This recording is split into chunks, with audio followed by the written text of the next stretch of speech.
तुम एक ही दोगे ना।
अस्सलाम वालेकुम। शनीला आवाज आ रही है? मुझे पता है कि नीचे स्टूडेंट्स अगर कोई मिले तो उनको बता दीजिएगा कि रूम 8 में क्लास हो रही है, मुझे पता है नीचे बैठे हुए होंगे। उबैदुल्ला, मैं समझा देती हूँ, दोबारा रिपीट कर दूंगी इसको।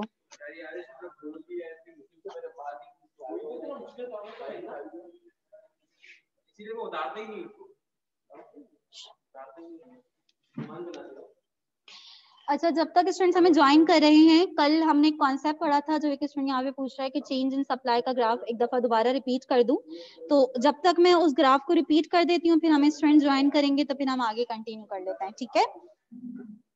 तो हमने कल एक ग्राफ करा था चेंज इन सप्लाई का, जिसमें हमने बात करी थी कि अगर सप्लाई आपकी चेंज होती है अदर फैक्टर्स की वजह से, for example price of the product के अलावा आपके जितने अदर फैक्टर्स हैं, टेक्नोलॉजी चेंज हो जाए या कॉम्प्लीमेंट्री गुड की प्राइस, सब्स्टिट्यूट गुड की प्राइस चेंज हो जाए, उसकी वजह से जो आपकी सप्लाई में चेंज आता है तो आपका सप्लाई कर्व शिफ्ट होता है और उसे हम चेंज इन सप्लाई कहते हैं। तो उसकी शिफ्ट जो है वो एक दफा दोबारा देख लेते हैं जिन स्टूडेंट्स को कंफ्यूजन है। देखें, चेंज दिखाने के लिए हमें सबसे पहले तो इनिशियल कर्व बनाना इंपॉर्टेंट है, ठीक है। तो इनिशियल हम पहले बनाएंगे तभी हम चेंज दिखा सकते हैं। तो ये तो आपका इनिशियल सप्लाई कर्व है, इसमें आप दिखा रहे हैं कि इतनी प्राइस पर इस कमोडिटी को इतना सप्लाई किया जा रहा है, ठीक है। अब क्या हुआ कि टेक्नोलॉजी जो है वो इम्प्रूव हो गई है। फॉर एग्जाम्पल फैक्टर ले लेते हैं कि टेक्नोलॉजी इम्प्रूव हो गई है। टेक्नोलॉजी के इम्प्रूव होने की वजह से इस प्रोडक्ट की प्राइस में कोई चेंज नहीं आया, लेकिन टेक्नोलॉजी इम्प्रूव हो गई है। इम्प्रूव टेक्नोलॉजी की वजह से जो है वो क्या हो जाती है, आपकी सप्लाई इंक्रीज हो जाती है। तो सेम प्राइस पर, प्राइस तो चेंज नहीं हुई है, प्राइस सेम प्राइस पर क्वांटिटी सप्लाई हमारी क्या हो गई है, इंक्रीज हो गई है। तो हमारे पास कौन सा पॉइंट आ रहा है, ये पॉइंट। इट मींस कि यहाँ पे आपका एक न्यू सप्लाई कर्व बनेगा।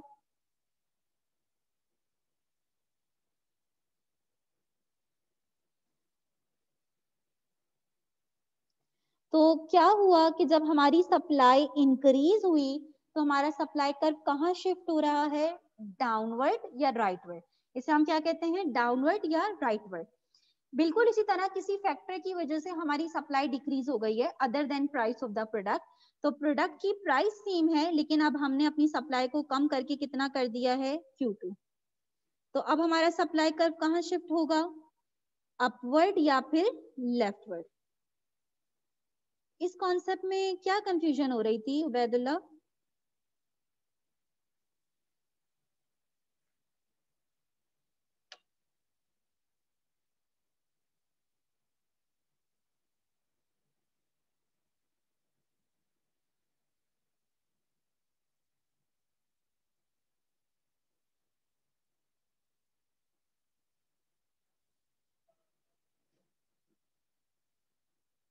अब आ गया, ठीक है। बस हम थोड़ी देर में ही कंटिन्यू करते हैं।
असल में ये तकरीबन कल भी यही प्रॉब्लम हुआ था, आज भी यही प्रॉब्लम हुआ है। आप लोग ऑडिटोरियम 2 में थे,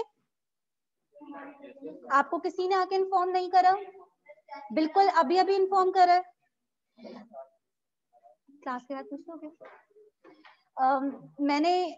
मुझे यही था कि स्टूडेंट्स नीचे बैठे हुए होंगे और उन्होंने बोला क्योंकि सिस्टम चेंज करना पड़ेगा पूरा, तो आप यहीं कंटिन्यू रखें। तो मैंने बोला था कि स्टूडेंट्स को इन्फॉर्म कर दें, बट कल भी इसी वजह से हमारी क्लास इतना लेट स्टार्ट हुई थी, आज सेम वो इशू हुआ है।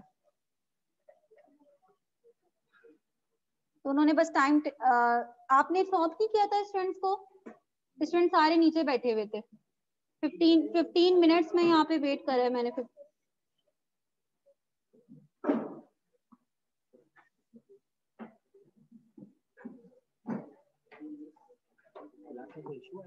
इशू नहीं आया था, कोई स्टूडेंट नहीं था। वो भी मैंने फिर मुर्तजा को बोला कि मुर्तजा सब ऑडिटोरियम 2 में बैठे हुए होंगे, तो आप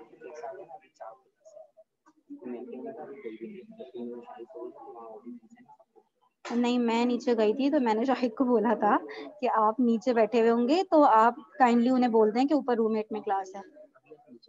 जी मैं नीचे गई थी यहाँ से, क्योंकि यहाँ पे मुझे पता था कि सब स्टूडेंट नीचे इंतजार कर रहे होंगे मेरा, इस वजह से। ठीक है, कोई मसला नहीं है, मैं आपका नंबर ले लूंगी ताकि डायरेक्ट आपसे कांटेक्ट कर सकूं। जी बताएं।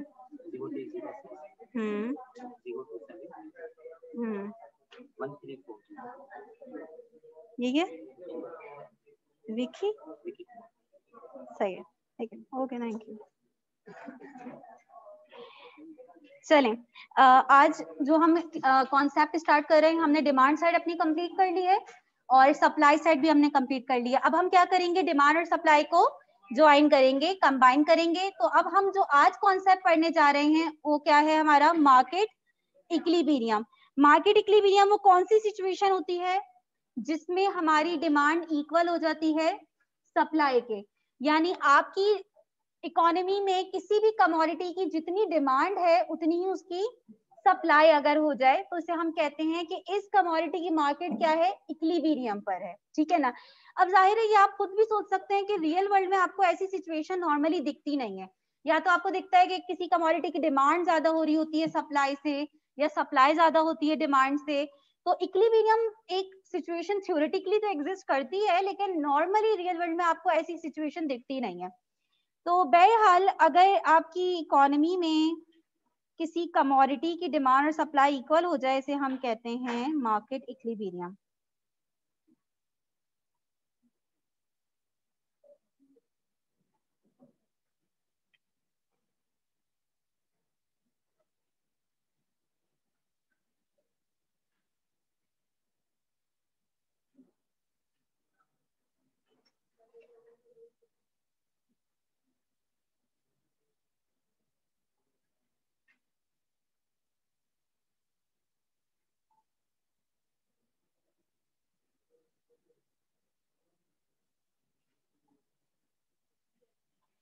अच्छा, ये जो मार्केट इक्विलिब्रियम है इसको हम ग्राफ से कैसे शो कर सकते हैं? सबसे पहले तो जिस तरह हम हमेशा शेड्यूल बनाते हैं, हम इसका भी शेड्यूल बनाएंगे। अब मुझे ये बताओ कि इसका जो हम शेड्यूल बनाने जा रहे हैं इसमें हमारे पास कितने कॉलम्स आएंगे? 3 कॉलम्स आएंगे, वेरी गुड। तो प्राइस, एक कॉलम प्राइस का होगा, दूसरा क्वांटिटी डिमांड और तीसरा क्वांटिटी सप्लाई का। जो हमने फिगर्स लिए हैं हम उन्हीं को लेकर चलेंगे, हम चेंज नहीं कर रहे। ठीक है, तो प्राइस हमने क्या ली थी, 1 2 3 4 5। क्वांटिटी डिमांड थी हमारे पास 50 40 30 20 10, और सप्लाई थी 10 20 30 40 और 50। अच्छा, अगर मैं आपसे पूछूं कि वो कौन सी प्राइस है जिसपे मार्केट इक्विलिब्रियम पर है? 3 प्राइस पे। 3 प्राइस पे क्या दिख रहा है कि जितनी डिमांड है उतनी ही सप्लाई है। तो इस प्राइस, जिस प्राइस पर डिमांड सप्लाई की इक्वल होती है उस प्राइस को भी हम क्या बोलते हैं, इक्विलिब्रियम प्राइस। इक्विलिब्रियम प्राइस वो प्राइस है जिसपे डिमांड और सप्लाई क्या है, इक्वल है, यानी मार्केट इक्विलिब्रियम पर है। क्या हम इसका ग्राफ ड्रॉ कर सकते हैं? बिल्कुल ग्राफ ड्रॉ कर सकते हैं। हमने जिस तरह डिमांड कर्व बनाया था बिल्कुल इसी तरह डिमांड कर्व बनाएंगे, सप्लाई कर्व बनाएंगे, और हम देखेंगे कि हमारे पास कौन सा पॉइंट आता है मार्केट इक्विलिब्रियम का। तो कोशिश करना कि मेरे साथ बनाओ, मेरे बनाने का इंतजार मत करना। क्योंकि हम जिस तरह हमने अपने प्रीवियस ग्राफ प्लॉट करें बिल्कुल इसी तरह यहाँ पे प्लॉट करेंगे। अच्छा, यहाँ पे मैं क्वांटिटी डिमांड लूँ या क्वांटिटी सप्लाई? दो दो काम कर सकते हैं, या तो हम quantity demand slash quantity supply ये लिख लें, यानी दोनों हमारे पास यहाँ पर हैं, या फिर आप सिंपल क्या प्लॉट कर लो, क्वांटिटी प्लॉट कर लो, ठीक है, क्योंकि यहाँ पे हम डिमांड कर्व भी बना रहे हैं और सप्लाई कर्व भी बना रहे हैं।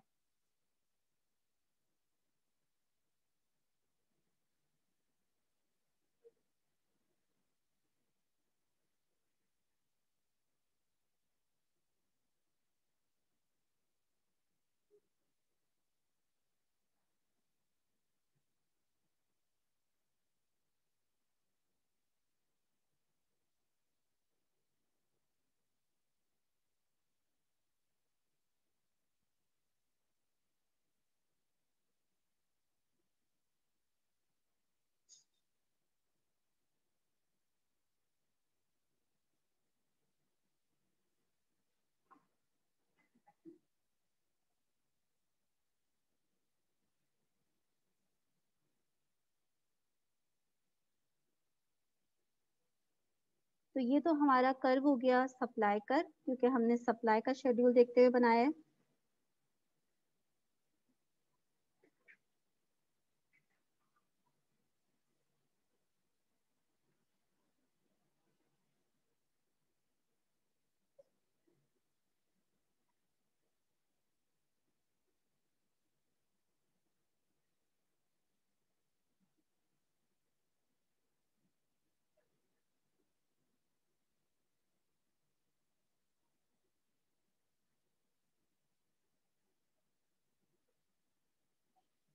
तो ये ग्राफ बिल्कुल प्रॉपर बनाइएगा, मैं चेक करूंगी आकर, बिल्कुल सेम एज इट इज, ऐसा ही होना चाहिए, चाहे इसमें टाइम लग जाए कोई बात नहीं। इनिशियल ग्राफ्स हैं, इसको बहुत आप इसको जितना अच्छा आप करेंगे आगे के ग्राफ्स में उतनी आसानी होगी।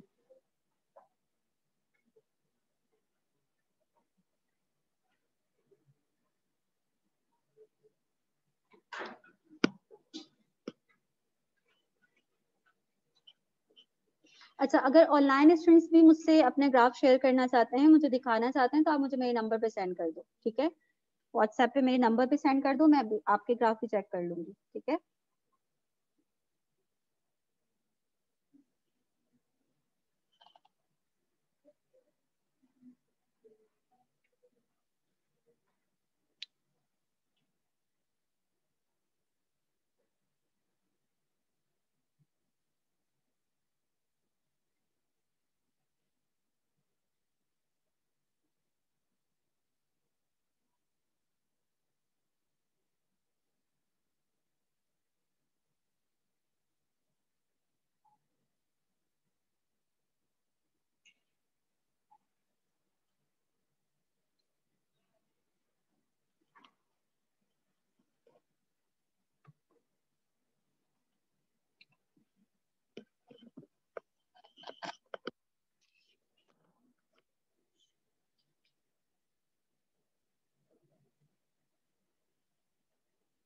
किसने ड्रॉ कर लिया?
अच्छा, अच्छा, तो हमें एक पॉइंट दिख रहा है जिसपे डिमांड और सप्लाई क्या कर रहे हैं, कर्व इंटरसेक्ट कर रहे हैं।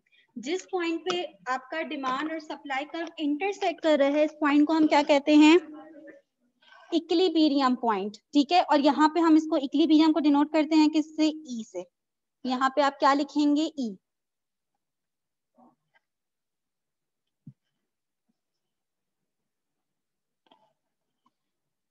अच्छा, किसी ने मुझे ग्राफ सेंड करा है, अच्छा मैं देख लेती हूँ आप लोगों के ग्राफ।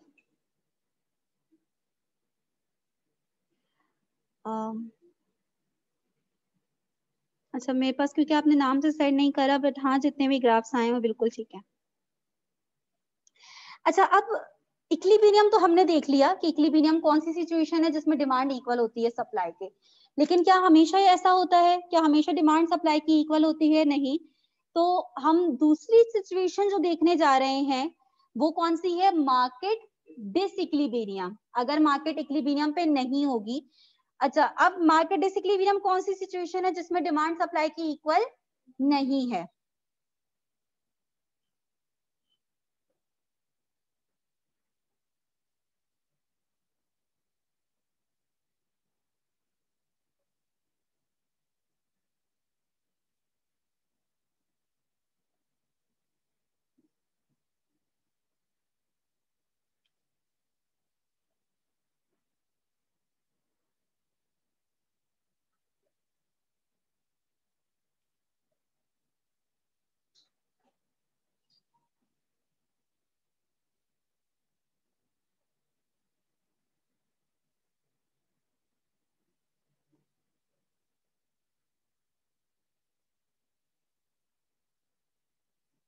अब यहाँ से थोड़ी सी टेक्निकलिटीज स्टार्ट होंगी। कितने पॉसिबल केसेस हो सकते हैं मार्केट डिसइक्विलिब्रियम के, कौन से कितने केसेस हो सकते हैं, दो। या तो आपकी डिमांड ज्यादा होगी सप्लाई से, या फिर सप्लाई ज्यादा होगी डिमांड से। अच्छा, जब हम देखते हैं इकोनॉमी में किसी भी कमोडिटी की डिमांड बहुत ज्यादा है और उसकी सप्लाई इतनी नहीं है, तो हम क्या बोलते हैं, उसको क्या नेम देते हैं कि इस कमोडिटी की क्या हो गई है, शॉर्टेज हो गई है, एक्सेस डिमांड, शॉर्टेज हो गई है। और जब हम देखते हैं कि किसी कमोडिटी की बहुत ज्यादा सप्लाई हो गई है, स्पेशली हमें वेजिटेबल्स वगैरह में बहुत दिखता है ना, कि कभी तो टमाटर वगैरह मार्केट से बिल्कुल ही ऐसे हो जाते हैं, आपको बिल्कुल ही नहीं मिल रहे होते, शॉर्टेज हो जाती है बहुत ज्यादा। और कभी आपको दिखता है स्पेशली जब ये सीजन आता है, कब बनाना वगैरह आपको हर दूसरा बंदा जहां से आप गुजर रहे हैं, आप वो जो है वो बनाना ही सेल कर रहा है। तो किसी चीज की कभी बहुत ज्यादा एक्सेस सप्लाई हो जाती है और किसी चीज की बहुत ज्यादा एक्सेस डिमांड हो जाती है कभी कभी।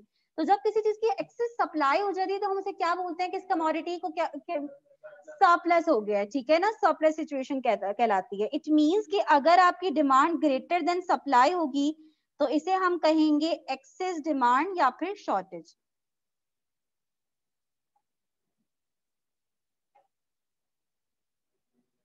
और अगर सप्लाई ग्रेटर देन डिमांड हो जाएगी तो हम इसे कहेंगे एक्सेस सप्लाई या फिर सरप्लस। हाँ यूनुस, देखो कहने को हमारे पास बहुत सारे वर्ड्स होते हैं, बट वही वाली बात है कि हम कुछ इकोनॉमिक टर्म्स यूज कर रहे होते हैं ना, तो हमने उसी में रहना होता है।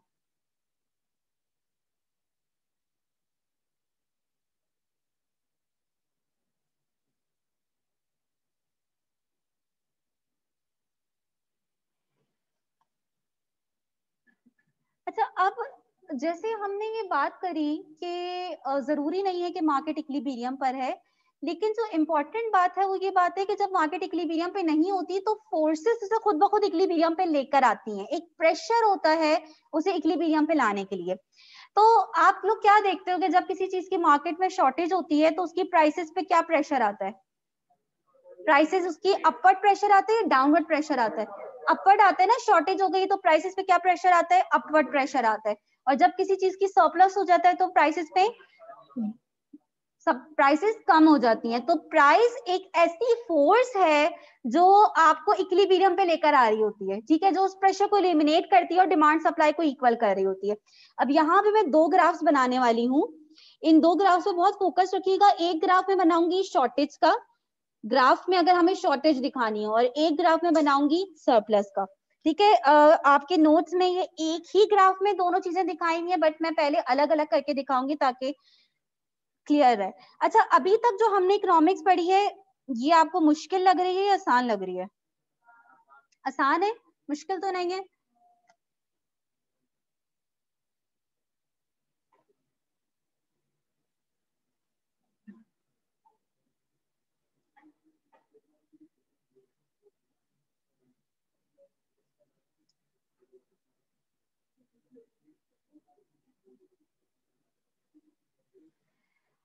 अच्छा, अब मैं आप सबसे रिक्वेस्ट कर रही हूँ कि प्लीज अगर कुछ लिख भी रहे हो तो नहीं लिखो, ठीक है? अभी आपने सिर्फ ये 2 ग्राफ जो मैं बनाने हैं इस पे पूरा फोकस रखना है, सही है?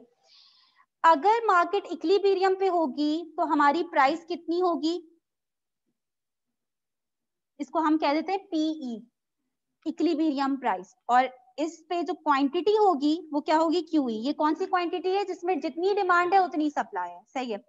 लेकिन हमें ये दिखाना है कि इस कमोडिटी की मार्केट इक्विलिब्रियम पे नहीं है, डिसइक्विलिब्रियम पर है, और इस कमोडिटी की जो है वो शॉर्टेज हो गई है। शॉर्टेज को अगर हम शॉर्टेज दिखा रहे हैं, इट मींस कि ये जो इक्विलिब्रियम प्राइस है इससे हम ऊपर की तरफ होंगे या नीचे की तरफ होंगे? नीचे की तरफ होंगे। कितने स्टूडेंट्स ये कहते हैं कि हम इस इक्विलिब्रियम प्राइस से नीचे की तरफ होंगे? अगर आप कोई बात कह रहे हो तो पूरी श्योरिटी के साथ बोलो।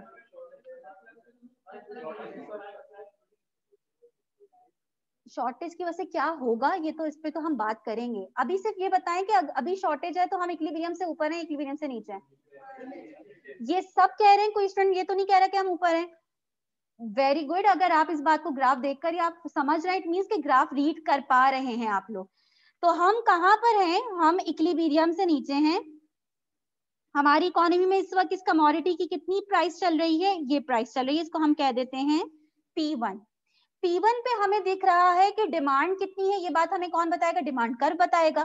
P1 पे हमारी डिमांड कितनी है? ये डिमांड कर्व बता रहा है कि ये इतनी डिमांड है। और सप्लाई कितनी है? ये हमें सप्लाई कर्व पे जो इंटरसेक्ट कर रहा है ये प्राइस लाइन, ये हमें बता रहा है कि सप्लाई कितनी है? QS। Demand greater than supply है, इट मींस शॉर्टेज की सिचुएशन है, ठीक है? ये बात तो हमें पता चल गई कि शॉर्टेज हो गई है। अच्छा, अब आप लोगों ने खुद बताया कि जब शॉर्टेज हो जाती है तो प्राइसेस पे क्या प्रेशर आता है? अपवर्ड प्रेशर आता है। तो प्राइसेस पे प्रेशर आएगा कि प्राइसेस क्या हो? इंक्रीज हो। अच्छा, अब जब प्राइसेस इंक्रीज होती हैं तो हमें लॉ ऑफ डिमांड और लॉ ऑफ सप्लाई से रिलेशन पता है, प्राइस का डिमांड के साथ भी सप्लाई के साथ भी। तो जब प्राइसेस इंक्रीज होती हैं तो हमारी क्वांटिटी डिमांड क्या हो जाती है? डिक्रीज हो जाती है, ठीक है? यहाँ पे डिमांड नहीं लिख रही मैं, इस बात का ख्याल रखते हुए क्या लिख रही हूँ? Quantity demand. सप्लाई क्या हो जाती है? क्वांटिटी सप्लाई इंक्रीज हो जाएगी। क्या ये प्राइस फैक्टर की वजह से ऐसा हो रहा है या नॉन प्राइस फैक्टर की वजह से? प्राइस फैक्टर की वजह से।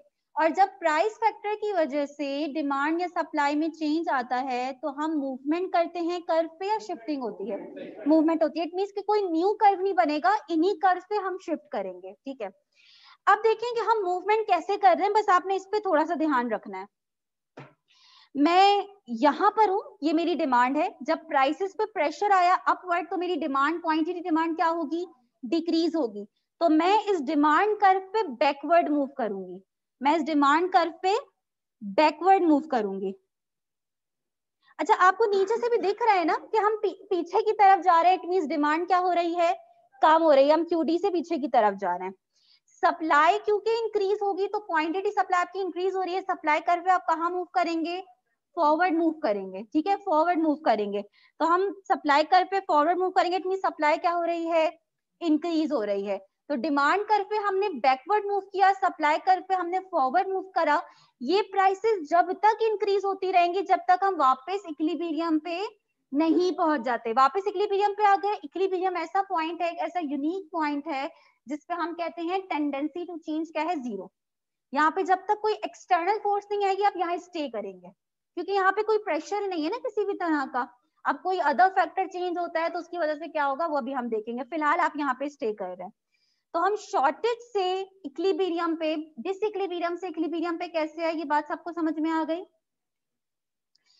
अच्छा, अब सरप्लस का डायग्राम बना लेते हैं हम। जब मैं दोनों बना लूंगी फिर आप लोगों को बोलूंगी अब आप लोग इसको कॉपी कर लें। अब जिस तरह मुझे लग रहा है कि आप लोग बहुत शॉर्टेज, आप लोगों ने खुद ही से मुझे रिस्पॉन्स कर दिया, तो आप लोगों को सरप्लस भी बहुत इजीली समझ में आ जाएगा।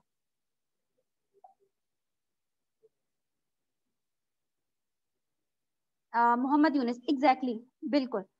ये आपके जब हम शिफ्ट की केसेस करेंगे तो आपका ये यही कॉन्सेप्ट जो अभी आप पढ़ रहे हैं वो आपको दोबारा से आएगा।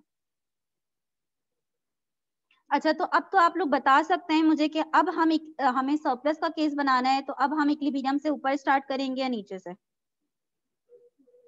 ऊपर से।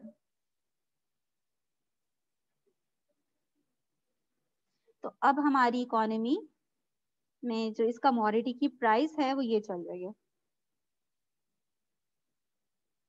इसको पीई कह देते हैं, क्यूई कह देते हैं, इसको P2 कह देते हैं। अगेन हमें सप्लाई और डिमांड कर बताएगा कि सप्लाई कितनी है और डिमांड कितनी है। तो इस प्राइस पे सप्लाई कितनी है? QS। अच्छा, जाहिर है कि हाई प्राइस है, तो हाई प्राइस पर तो आपको हमेशा सप्लाई ग्रेटर देन डिमांड ही दिखेगी, क्योंकि हाई प्राइस पर सप्लायर ज्यादा सप्लाई करना चाहेंगे और डिमांडर्स कम डिमांड करना चाहेंगे। तो आपको वही चीज यहाँ पे दिख रही है कि सप्लाई ग्रेटर देन डिमांड है। ये सिचुएशन आपकी हो गई सरप्लस की। अब आप लोगों का जो क्वेश्चन था ना, जैसे कल की क्लास में एक स्टूडेंट ने पूछा था कि मैं जब डिमांड ही नहीं हो रही है तो सप्लाई इंक्रीज हो जाएगी, तो फिर सप्लाई इंक्रीज हो क्या होगा, मतलब डिमांड तो हो ही नहीं रही है। तो अब उस क्वेश्चन का यहाँ पे आंसर है कि अगर किसी चीज की सप्लाई ज्यादा हो जाए और उसकी इतनी डिमांड ही नहीं है तो फिर क्या होगा, प्राइसेस पे क्या प्रेशर आएगा, डाउनवर्ड। ठीक है, अब जब प्रोड्यूसर्स के पास इन्वेंट्री पाइल अप होना स्टार्ट हो जाएंगी तो वो ये देखेंगे कि डिमांड नहीं है। अब प्रोड्यूसर्स क्या करेंगे कि फिर वो अपनी प्राइसेस को कम करेंगे ताकि अपनी जो उनकी इन्वेंट्रीज पाइल अप हो रही है फिर वो उनके प्रोडक्ट सोल्ड आउट हो, ठीक है ना। तो जब वो अपनी प्राइसेस को डिक्रीज करेंगे तो उसकी वजह से डिमांड क्या होगी, इंक्रीज होगी। और कुछ सप्लायर क्योंकि डिस्करेज होंगे लो प्राइसेस की वजह से, तो कुछ वो अपनी सप्लाई को क्या कर देंगे, कम कर देंगे। इट मींस कि हमें डिमांड कर्व पे अब कहाँ मूव करना है, फॉरवर्ड या बैकवर्ड? फॉरवर्ड मूव करना है, क्योंकि क्वांटिटी डिमांड इंक्रीज हुई है ना, तो हम डिमांड कर्व पे कहाँ मूव करेंगे, फॉरवर्ड मूव करेंगे। इट मींस कि अभी हम यहाँ पे थे तो हम आगे की तरफ आएंगे ना, क्योंकि डिमांड इंक्रीज होगी। तो हम डिमांड कर्व पे फॉरवर्ड मूव कर रहे हैं, सप्लाई कर्व पे बैकवर्ड मूव करेंगे और ये हम इक्विलिब्रियम पे आ जाएंगे। तो जब तक प्राइसेस डिक्रीज होती रहेंगी, जब तक डिमांड इतनी इंक्रीज ना हो जाए और सप्लाई इतनी डिक्रीज ना हो जाए कि वापस से इक्वल हो जाए, ठीक है। तो ये फॉरवर्ड और बैकवर्ड मूवमेंट तो किसी को कंफ्यूज नहीं कर रही, क्योंकि आपको नीचे से भी दिख रहा है। आपने नीचे फोकस रखना है कि आप फॉरवर्ड मूव कर रहे हैं तो आपको वो चीज इंक्रीज होते हुए दिख रही है, तो बैकवर्ड मूव कर रहे हैं तो वो चीज डिक्रीज होते हुए दिख रही है। तो अगर ये कॉन्सेप्ट आप लोगों का क्लियर हो गया है, किसी को कोई कंफ्यूजन नहीं है, तो अब आप लोग कॉपी कर लें इसको, और अगर किसी का भी कोई क्वेश्चन है तो आप लोग पूछ सकते हैं। ये फर्दर जूम आउट क्यों नहीं हो रहा, एक सेकंड में फर्दर जूम आउट कर देती हूँ।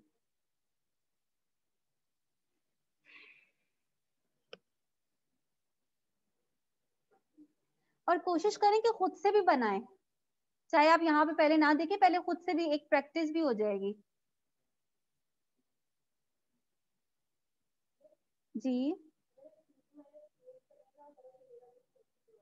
हाँ बिल्कुल, यहाँ पे हम नंबर्स नहीं ले रहे हैं, तो हम वैसे ही देख रहे हैं कि जो ज्यादा है, जो आगे है, इट मीन्स कि वो ग्रेटर देन रहता है। तो अगर QS आपके आगे है, QD पीछे है, तो it means supply greater than demand है। और अगर QD आगे है तो फिर मुझे यहाँ पे प्लॉट करना पड़ेगा, फिर वो चीज मैं अभी ऊपर वाले ग्राफ से आपको बताऊंगी, ठीक है। फिर ऊपर जिसमें हमने फिगर्स प्लॉट करी है, फिर उससे हम देखेंगे कि कितनी एक्सेस सप्लाई है, कितनी एक्सेस डिमांड है।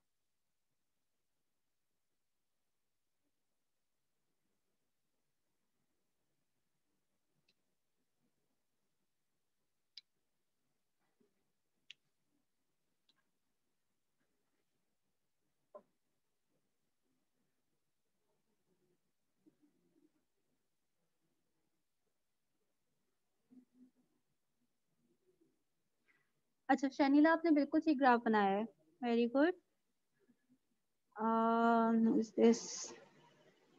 अलीजा, अलीजा आपका ग्राफ भी बिल्कुल ठीक है।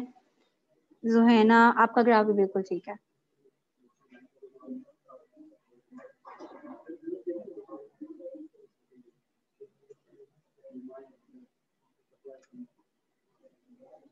जरार बिल्कुल ठीक है आपका भी। क्या हुआ, कोई कंफ्यूजन है?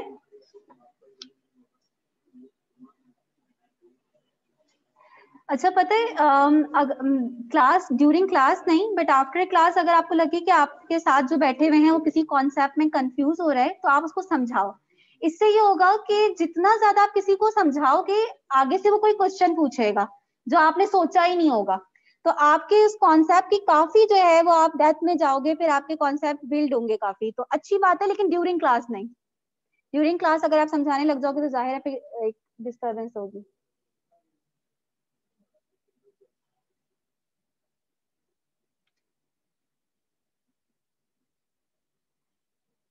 जी, आप लोगों ने ग्राफ बना लिया?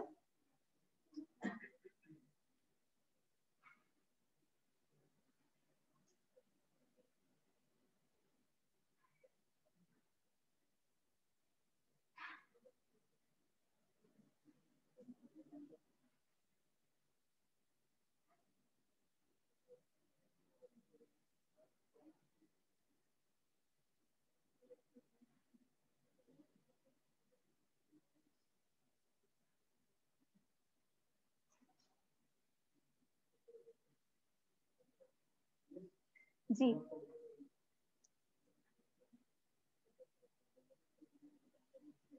ये ग्राफ देखना है आपने, फर्स्ट ग्राफ देखना है।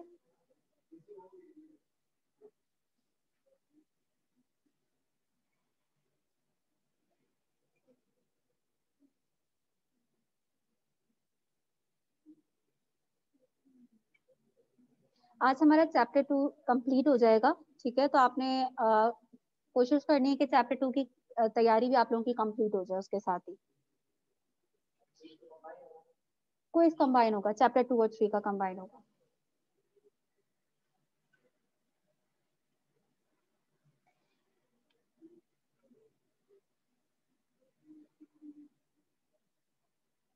जी, ग्राफ नहीं बना अभी तक? बन गया सबका?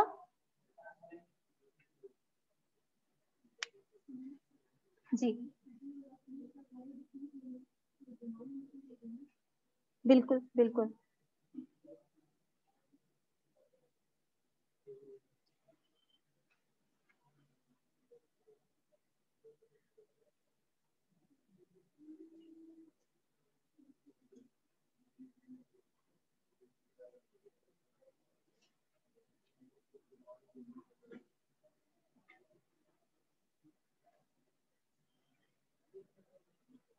अच्छा, अगर आपका ये कॉन्सेप्ट क्लियर हो गया तो इंशाल्लाह जो हम नेक्स्ट कॉन्सेप्ट अभी करेंगे वो फिर आप लोगों को इजीली समझ में आ जाएगा। प्लीज थोड़ा सा जल्दी कर लें।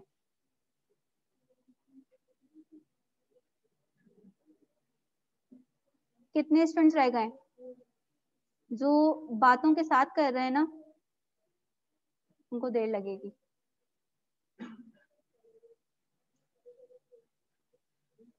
जी। हम्म। नहीं, ग्राफ रीड करने के लिए नहीं आते, यानी एक्सप्लेन करने के लिए आते हैं ना, तो आप रीड कर पाएंगे तो एक्सप्लेन कर पाएंगे। बिल्कुल, तो हमने लॉ डिमांड का आपको एक्सप्लेन नहीं करा था?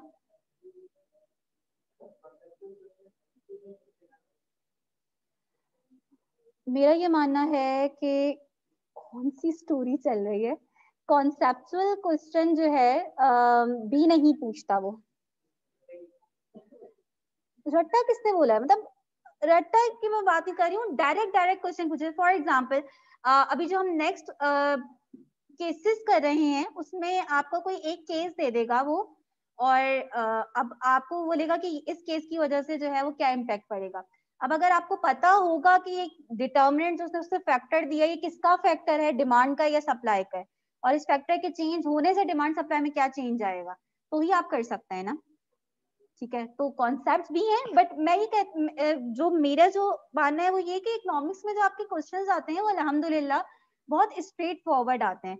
तो ये टेंशन की बात नहीं है कि कोई किसी तरह का कोई सिनेरियो बेस्ड क्वेश्चन आएगा, इस तरह का कोई नहीं है। पढ़ के जिसने समझा हुआ होगा वो इजीली कर सकता है, कोई घुमावा नहीं आता क्वेश्चन। जी,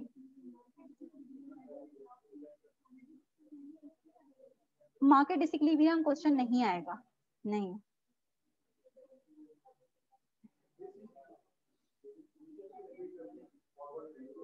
पोजीशन को रिपीट कर दूं, दोनों ऊपर, दोनों के ग्राफ, दोनों ग्राफ में, सिर्फ सेकंड वाले में।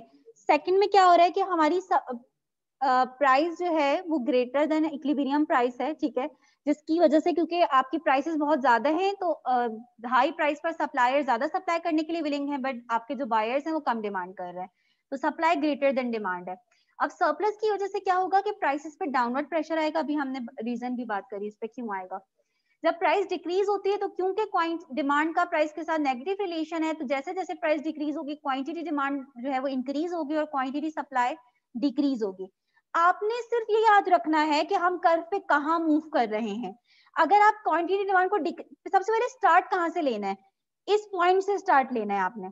अब क्वांटिटी डिमांड को जब आप डिक्रीज करेंगे, ये आपकी क्वांटिटी डिमांड है, डिमांड कर्व पे आपको डिमांड नजर आ रही है, तो अगर आप क्वांटिटी डिमांड को इंक्रीज करेंगे तो आप मुझे बताएं ये आपकी अभी ये डिमांड है, आप आगे की तरफ जाएंगे या पीछे की तरफ जाएंगे? आगे की तरफ जाएंगे ना, तो बिल्कुल इसी तरह जाहिर है आप यहाँ तो मूव नहीं करेंगे, आप आगे की तरफ मूव करेंगे, तो इस पॉइंट से आप आगे की तरफ मूव कर रहे हैं। और सप्लाई को क्योंकि आपने डिक्रीज करना है तो सप्लाई क्वांटिटी सप्लाई अगर आपकी अभी ये है तो आप पीछे की तरफ जाएंगे, इट मीन्स कि आप यहाँ पे बैकवर्ड मूव करेंगे, यहाँ नहीं मूव कर सकते आप।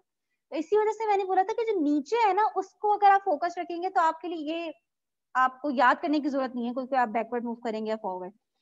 अच्छा, नेक्स्ट केसेस जो हमारे पेपर में आते हैं वो है आपके पास चेंजेस इन इक्विलिब्रियम,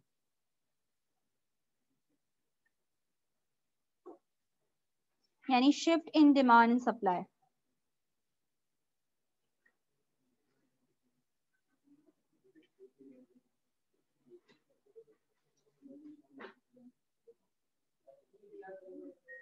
बिल्कुल,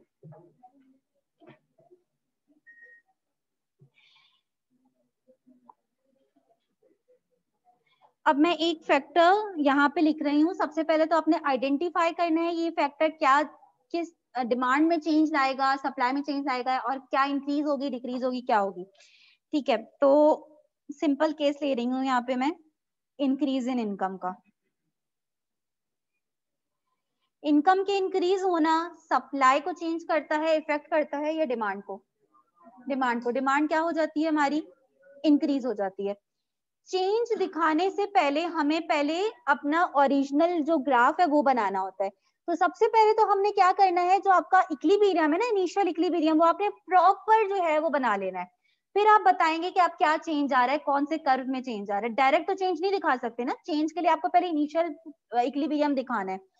तो हमने क्या करना है, सबसे पहले तो आप ग्राफ ड्रॉ कर लें बिल्कुल इक्विलिब्रियम वाला। वही डिमांड एंड सप्लाई कर्व जहां इंटरसेक्ट कर रहे हैं वो आपका इक्विलिब्रियम पॉइंट है, बिल्कुल प्रॉपर आपने। हाँ, आपने बस एक चीज यहाँ पे याद रखनी है कि यहाँ पे आप इसको कोई नंबर दे दें, ताकि जब आप इसको किसी भी कर्व को चेंज करें तो आप बता सकें कि ये D0 से D1 पे जा रहा है या D1 से D2 पे जा रहा है। आप जो भी नंबरिंग करना चाहें, मैं यहाँ पे इसको कर रही हूँ S1 और D1 लिख रही हूँ। ठीक है, ये आपका इनिशियल इक्विलिब्रियम है, इसको भी मैं कह देती हूँ E1। इस पे जो प्राइस है इसको भी मैं क्या कह दूंगी, P1, और जो क्वांटिटी है उसको मैं कह दूंगी Q1। यहां तक सबने हमेशा जितने भी केसेस आएंगे यहाँ तक सबका सेम रहेगा, ठीक है ना। फिर आपने केस देखना है कि अब वो क्या बोल रहा है कि इनकम क्या हो गई है कंज्यूमर की, इंक्रीज हो गई है। इनकम इंक्रीज होने से डिमांड इंक्रीज हो जाती है। अच्छा, जब डिमांड इंक्रीज होती है तो आपका डिमांड कब राइटवर्ड शिफ्ट होता है या लेफ्टवर्ड? राइटवर्ड शिफ्ट होता है। इट मीन्स कि हमारा डिमांड कब राइटवर्ड शिफ्ट होगा। अच्छा, एक बात मुझे और बताओ कि राइटवर्ड तो मैं शिफ्ट कर रही हूँ, बट क्या इस कमोडिटी की प्राइस चेंज हुई है? इस कमोडिटी की प्राइस चेंज नहीं हुई, अदर फैक्टर चेंज हुए तभी आपका डिमांड का शिफ्ट हुआ, अदरवाइज मूवमेंट होती। तो सबसे पहले आपने क्या करना है, अब यहाँ पे आपने थोड़ा सा फोकस रखें। प्राइस सेम है, इट मीन्स कि मैं सेम प्राइस पे बायर्स ने डिमांड क्या कर दी है, इंक्रीज कर दी है। तो मैं इसको कैसे लेकर चलूंगी, डिमांड का राइटवर्ड शिफ्ट हुआ है ना, तो मैं आगे की तरफ आऊंगी कि सेम प्राइस पर अब बायर कितनी डिमांड कर रहे हैं, इतनी डिमांड कर रहे हैं। इसको मैंने लिख दिया QD। QD लिखा क्योंकि ये सिर्फ डिमांड इतनी हुई है। तो क्या सप्लाई में अभी कोई चेंज आया है? सप्लायर कितनी सप्लाई कर रहे हैं, कितनी क्वांटिटी देखकर बताया ना, Q1 सप्लाई करें QD सप्लाई करें, Q1 सप्लायर कितनी सप्लाई कर रहे हैं, Q1, बायर्स कितनी विलिंग है, कितनी बाय करना चाहते हैं वो, QD। Demand greater than supply हो गई है, सप्लाई ग्रेटर देन डिमांड हो गई है, डिमांड ग्रेटर देन सप्लाई हो गई, वेरी गुड। तो ये कौन सा केस है, शॉर्टेज का केस है। इट मींस के प्राइसेस पे क्या प्रेशर आएगा, अपवर्ड प्रेशर आएगा, वेरी गुड। और जब प्राइसेस इंक्रीज होंगी वही चेंज चलेगी। जब प्राइसेस इंक्रीज होंगी तो क्वांटिटी डिमांड डिक्रीज होगी, क्वांटिटी सप्लाई इंक्रीज होगी। अब यहाँ से जो मूवमेंट है ना, ये आपने इस पे अगेन, अगर आपका बेसिक कॉन्सेप्ट क्लियर है तो आपको कोई कंफ्यूजन नहीं होगी। अब हमने कैसे मूव करना है, हमें याद रखना है कि अभी डिमांड कितनी है, उस डिमांड से मैं मूव करूंगी, और अभी सप्लाई कितनी है, उस सप्लाई के पॉइंट से हमने मूव करना है। स्टूडेंट इधर से इधर चले जाते हैं, इधर से उधर चले जाते हैं, उन्हें समझ नहीं आता मूवमेंट कहाँ करनी है। तो अभी बताएं कि हम सप्लाई के किस पॉइंट पर है, E1 पे फॉर एग्जांपल, इतनी सप्लाई हो रही है ना आपकी, Q1 सप्लाई हो रही है, हम यहाँ पर है। इट मींस कि अगर हम सप्लाई करके मूव करेंगे तो यहाँ से स्टार्ट करेंगे, यहाँ से स्टार्ट करेंगे। सप्लाई क्या होनी है, इंक्रीज होनी है। इट मींस हम Q1 से आगे जाएंगे तो आपकी सप्लाई कर्व पे अपवर्ड मूवमेंट हो रही है। डिमांड क्या हो रही है, डिक्रीज। अभी मैं किस पॉइंट पर हूं, इस पॉइंट पर हूं, इसको हम कह देते हैं ई डैश। ई डैश सिर्फ डिसइक्विलिब्रियम को शो करने के लिए, ये इक्विलिब्रियम पॉइंट नहीं है, ई डैश है डिसइक्विलिब्रियम पॉइंट, क्योंकि इस पे डिमांड सप्लाई इक्वल नहीं है।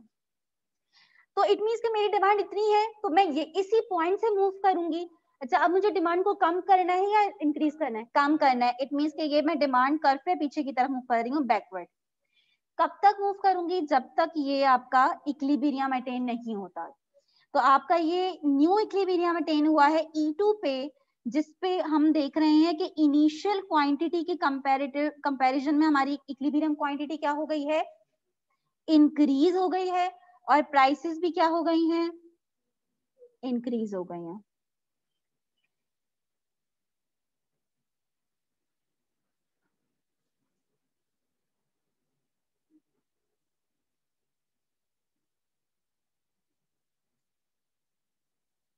ये वाले ग्राफ आपके पास पेपर में आते हैं, आपको कोई एक केस दे देगा, जैसे मैंने केस दे दिया चेंज इंक्रीज इन इनकम का, इसी तरह वो आपको केस दे देगा कॉम्प्लीमेंट्री गुड की प्राइस को चेंज करके कोई केस दे सकता है, सब्स्टिट्यूट गुड की प्राइस को चेंज करके कोई केस दे सकता है। तो सबसे पहले तो आपने आइडेंटिफाई करना है कि ये डिमांड का फैक्टर है या सप्लाई का, फिर आपने ये देखना है कि इंक्रीज कर रहा है या डिक्रीज कर रहा है, और उसी के अकॉर्डिंग आप कर्व को शिफ्ट करेंगे।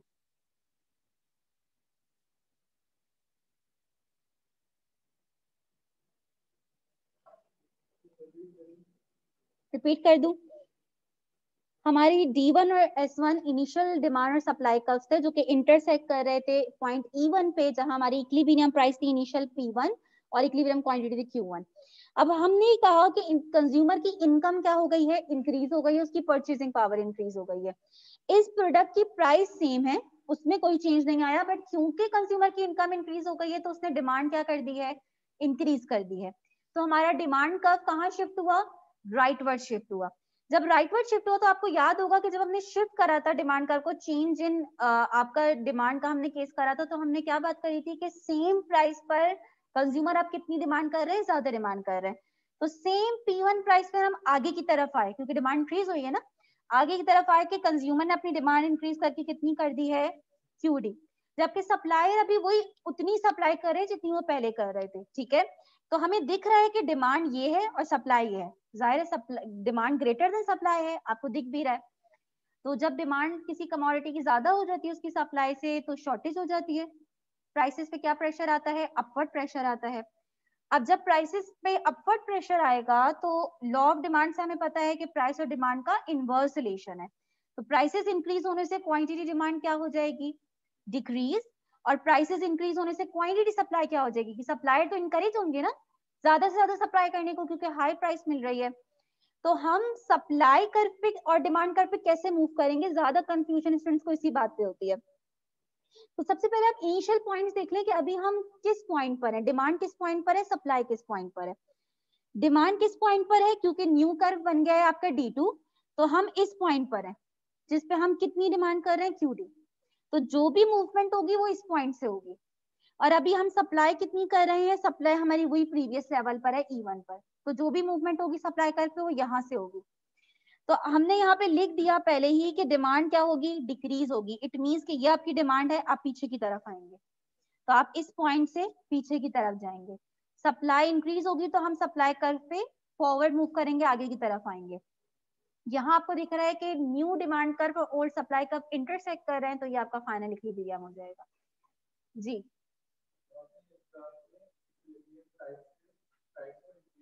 हम्म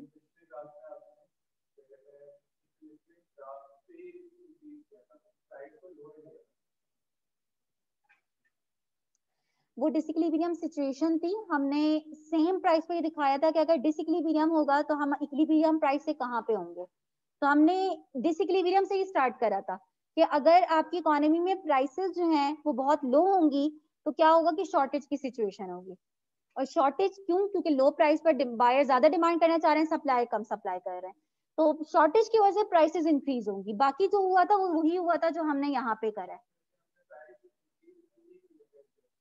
वहां पे हमने कोई अदर फैक्टर नहीं चेंज करा था, वहां पे हमने कोई अदर फैक्टर नहीं चेंज करा था कि किसी अदर फैक्टर की वजह से प्राइस पे कोई फर्क आया। हमने बात करी थी कि सेम ग्राफ पे अगर इकोनॉमी में इस कमोडिटी की प्राइस ही इतनी चल रही है जिस पर डिमांड सप्लाई इक्वल नहीं है, उस वक्त हमने ये बात ही नहीं करी थी कि किस वजह से प्राइस इतनी चल रही है, किस फैक्टर की वजह से। तो हमने कोई शिफ्ट वगैरह नहीं दिखाया था, हमने सेम उसमें दिखाया था कि अगर प्राइस इक्विलिब्रियम से ज्यादा होगी तो क्या सिचुएशन होगी, अगर प्राइस इक्विलिब्रियम से कम होगी तो क्या सिचुएशन होगी।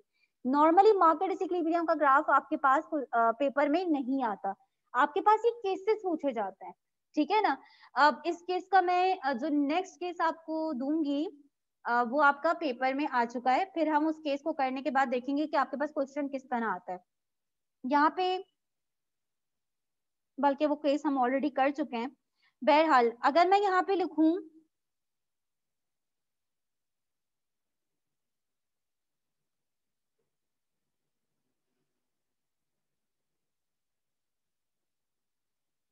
Increase in price of substitute good, इसका इम्पैक्ट भी डिमांड पे क्या पड़ेगा। अच्छा सबसे पहले तो सब्स्टिट्यूट गुड की प्राइस इंक्रीज हो गई, ये डिमांड का फैक्टर है या सप्लाई का। सप्लाई का नहीं हो सकता, दोनों हो सकते हैं। कौन कह रहे हैं, आपको फौरन से अगर मैं कोई बात बोल रही हूँ तो आपको फौरन से आके ये जवाब देना चाहिए था कि मिस वो क्या था फैक्टर, सब्स्टिट्यूट इन प्रोडक्शन। यहाँ पे हमने कोई प्रोडक्शन कुछ लिखा है, हमने लिखा increase in price of substitute good, तो ये किसी भी तरह के से सप्लाई का डिटर्मिनेंट नहीं हो सकता। अगर वो complement in production substitute in production आगे ऐड कर रहे हैं, इट मीन्स कि वो सप्लाई का फैक्टर है। बिल्कुल भी कंफ्यूज नहीं होना है इस चीज में, मैं तो कंफ्यूज करूंगी आप लोगों को। आगे से आप लोगों ने निगलेक्ट करना है कि नहीं मिस आप गलत कह रही हैं, ठीक है। अदरवाइज आप आगे से एक्सेप्ट करेंगे, इट मींस कि आपके कॉन्सेप्ट क्लियर नहीं है, आप कंफ्यूज हैं अभी तक। तो सब्स्टिट्यूट गुड की प्राइस इंक्रीज होने से मेन गुड की डिमांड पे क्या इंपैक्ट पड़ता है,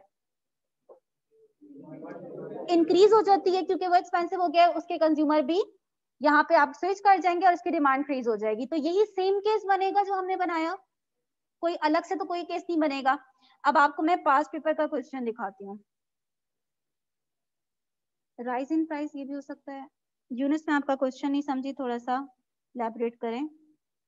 अब मुझे पेज नंबर बता दो कि अगर जिसके पास अभी फिलहाल मेरी बुक है, पास पेपर चैप्टर 2 किस पेज पर है। 28। अच्छा मजे की बात हम देखें तो आईकैप को इतना अंदाजा है कि स्टूडेंट को जरा सा हमने चेंज क्वेश्चन दिया तो स्टूडेंट को समझ में नहीं आता कि क्या करना है। तो इवन 2 दफा क्वेश्चन आया इससे रिलेटेड और फैक्टर उसने सेम फैक्टर दिया, उसने फैक्टर को भी चेंज नहीं करा। क्वेश्चन नंबर 2 पढ़ो जरा। Illustrate with the help of a diagram how new equilibrium market price of a good is achieved when price of substitute good increases। अच्छा अब न्यू इक्विलिब्रियम आपका कैसे अचीव होगा, अगर आपकी सब्स्टिट्यूट गुड की प्राइस क्या हो जाएगी, इंक्रीज हो जाएगी। इट मीन सेम आपने यही केस बनाना है और उसको एक्सप्लेन करना है, इसकी एक्सप्लेनेशन मैं लिखवाऊंगी प्रॉपर। अच्छा अब जरा क्वेश्चन पढ़ें आप, क्वेश्चन नंबर 10।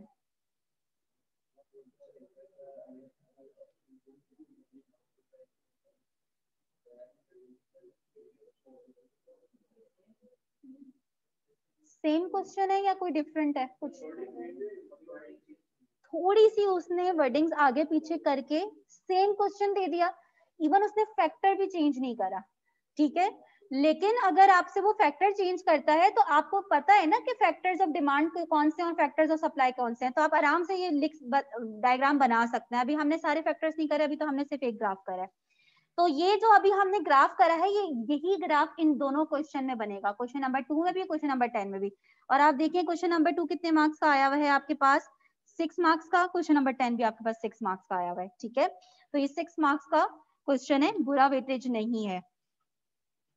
तो केसेस कर लेते हैं, उसके बाद फिर मैं आप लोगों को एक्सप्लेनेशन भी लिखवा दूंगी कि इसकी प्रॉपर आपने एक्सप्लेन कैसे करना है। ये अगर आप मेरे नोट्स में देखिए तो क्या है, किस हेडिंग के साथ लिखा हुआ है? इंक्रीज इन डिमांड, ठीक है ना, क्योंकि इंक्रीज इन डिमांड का केस है। तो नेक्स्ट मैं कोई कंफ्यूज करने के लिए आपको कोई अदर फैक्टर ऐसा देती हूँ, फॉर एग्जाम्पल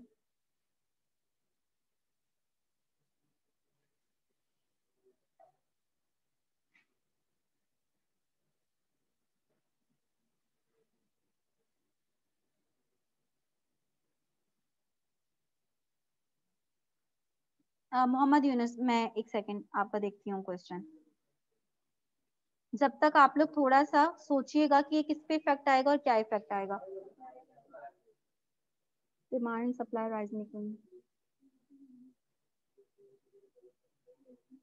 अच्छा मोहम्मद यूनुस, जहां तक मैं समझी हूँ आपके क्वेश्चन को, आपको जिस तरह का क्वेश्चन पूछ रहे हैं कि अगर दोनों में चेंज आ जाए, दोनों इंक्रीज हो जाए, यही बात कर रहे हैं?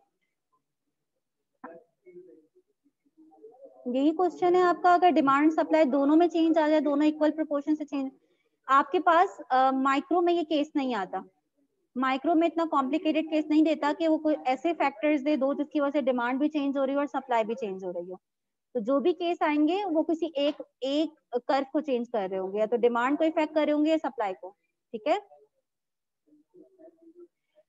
असल में आपने पहले का पढ़ा हुआ है ना, वो आपने दूसरे लेवल में पढ़ा होगा। मैं यहाँ पे आई कैप की बात कर रही हूँ, आपके अपने आपके इस कैप 2 के सिलेबस के अकॉर्डिंग आपको बता रही हूँ। अगर किसी ने आपको 12 केसेस करवाए हैं तो अच्छा है, आपकी इंफॉर्मेशन बढ़ गई है, बट आपके सिलेबस का पार्ट नहीं है। तो जाहिर है जो चीज हमारे सिलेबस का पार्ट नहीं है हम उस पर टाइम वेस्ट नहीं करेंगे। बहरहाल जी, क्या डिसाइड हुआ है? सप्लाई, सप्लाई को क्या कर रहा है ये? इंक्रीज कर रहा है। सब इस बात पे एग्री हैं कि सप्लाई इंक्रीज हो रही है। तो वैसे तो मुझे next case decrease in demand का करना था, बट मैंने थोड़ा सा चेंज कर दिया। क्या आप लोग, चले मैं सेकंड खुद बनवा लेती हूँ, अभी एक ही केस कर रहा है, पता नहीं आप लोग इसको बना पाए खुद से या नहीं, लेकिन खुद से भी ट्राई करके देखे मेरे साथ। तो पहला काम तो हमने क्या करना है, इनिशियल इक्विलिब्रियम ड्रॉ कर लेना है। और इसमें आपने बिल्कुल प्रॉपर जो है वो आपने सब कुछ लिखना है, कोई भी चीज मिसिंग नहीं होनी चाहिए। तो ये आपका इनिशियल सप्लाई कर्व, ये आपका इनिशियल डिमांड कर्व,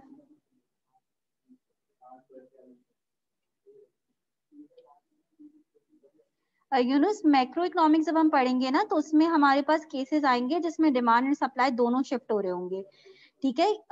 ये केसेस एग्जिस्ट करते हैं, 12 केसेस बिल्कुल होते हैं, लेकिन क्योंकि हमारे चैप्टर 2 में बोथ शिफ्टिंग नहीं है, सिर्फ सिंगल शिफ्ट है एक कर्व का, तो इस वजह से हम सिंगल शिफ्ट ही कर रहे हैं, ठीक है।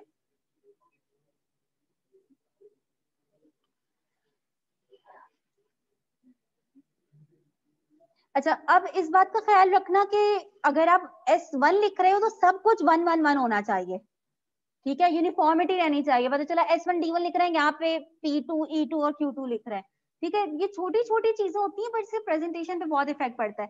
अच्छा, तो मुझे अपने सप्लाई कर्व को चेंज करना है, सप्लाई को इंक्रीज दिखाना है, तो सप्लाई कर्व कहाँ शिफ्ट होगा?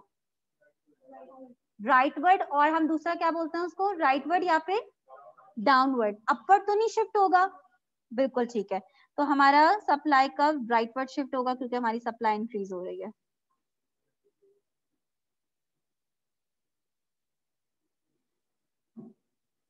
तो सेकंड सबसे इंपॉर्टेंट काम होता है ना वो डिसइक्विलिब्रियम पॉइंट ढूंढना, कि हम हमारा डिसइक्विलिब्रियम पॉइंट कौन सा है। तो डिसइक्विलिब्रियम पॉइंट कौन सा होता है? हम कहते हैं जिस पे डिमांड सप्लाई इक्वल नहीं है, यानी प्राइसेस में कोई चेंज नहीं आया, इस कमोडिटी की प्राइस में कोई चेंज नहीं आया, इसकी कॉम्प्लीमेंट इन प्रोडक्शन की प्राइस इंक्रीज हो गई है, इस वजह से इसकी सप्लाई इंक्रीज हो गई है। तो सेम प्राइस पर हम आगे जाएंगे या पीछे जाएंगे? आगे जाएंगे, बिल्कुल ठीक है। E1 से हम आगे की तरफ आएंगे और हम बोलेंगे कि सेम P1 प्राइस पर अब सप्लायर कितनी सप्लाई करना चाह रहे हैं। अब मैं यहाँ पे QD लिखूंगी या QS लिखूंगी? QS लिखूंगी, बिल्कुल। तो सप्लायर, इसको मैं कह देती हूँ E डैश, ये डिसइक्विलिब्रियम पॉइंट शो कर रहा है। सप्लायर कितना सप्लाई करने को विलिंग है? QS, जबकि बायर्स कितनी डिमांड कर रहे हैं? सिर्फ Q1। ऐसा ही है ना, डिमांड में तो कोई चेंज नहीं आया ना, डिमांड अपने प्रीवियस लेवल पर है। तो बायर्स डिमांड कर रहे हैं Q1, जबकि सप्लायर सप्लाई कर रहे हैं QS। Supply greater than demand है या डिमांड ग्रेटर देन सप्लाई है? बिल्कुल ठीक है, सप्लाई ग्रेटर देन डिमांड है। इट मींस कि ये कौन सा केस है? सरप्लस का केस है। वापस इक्विलिब्रियम पे क्या फोर्स लेकर आती है हमें? प्राइस। अब प्राइस क्या होगी? इंक्रीज, डिक्रीज, बिल्कुल ठीक है।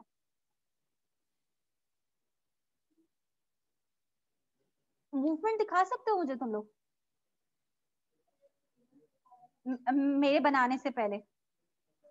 चलो पहले मैं देखती हूँ कि मूवमेंट आप लोग प्रॉपर करते हो या नहीं। कर ली? मैं चेक करती हूँ। ऑनलाइन स्टूडेंट्स आप लोग भी जरा बना के दिखाओ मुझे।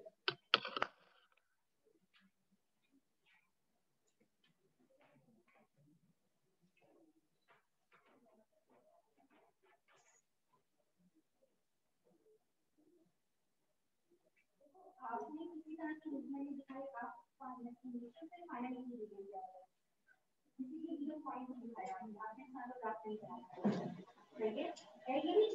लेकिन पहले क्या हुआ, आपने डिसइक्विलिब्रियम पॉइंट बनाने, ये मैंने बताया है ना। तो पहले आप डिसइक्विलिब्रियम पे आएंगे, फिर आप बताएंगे कि डिसइक्विलिब्रियम का इक्विलिब्रियम पे कैसा है। तो वो मूवमेंट के साथ आपने क्या बनाया। एक्सप्लेनेशन के लिए हम इक्विलिब्रियम को देखते हैं, मतलब कैसे प्राइसेस क्यों कम हुई या प्राइसेस क्यों इंक्रीज हुई।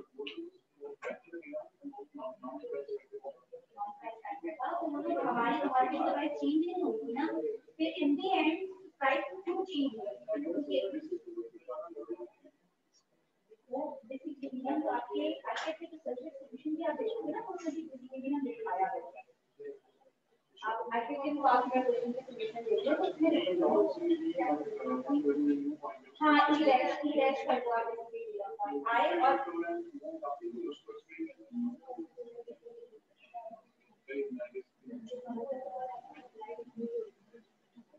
करने के बहुत सारे तरीके होते हैं, लेकिन जाहिर जो फॉलो हो रहा है वही तरीका बताऊंगा।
और ये मैं आपको बताऊं कि नॉर्मली स्टूडेंट्स इस ग्राफ को सेकंड ग्राफ पे सही अटेम्प्ट नहीं कर पाते, तो अगर जिन स्टूडेंट्स ने सही करा है आप लोग बहुत, वैसे मुझे ओवरऑल क्लास की परफॉर्मेंस बहुत अच्छी लग रही है। इंशाल्लाह मैं ये एक्सपेक्ट करती हूँ कि आप लोगों का रिजल्ट बहुत अच्छा रहेगा।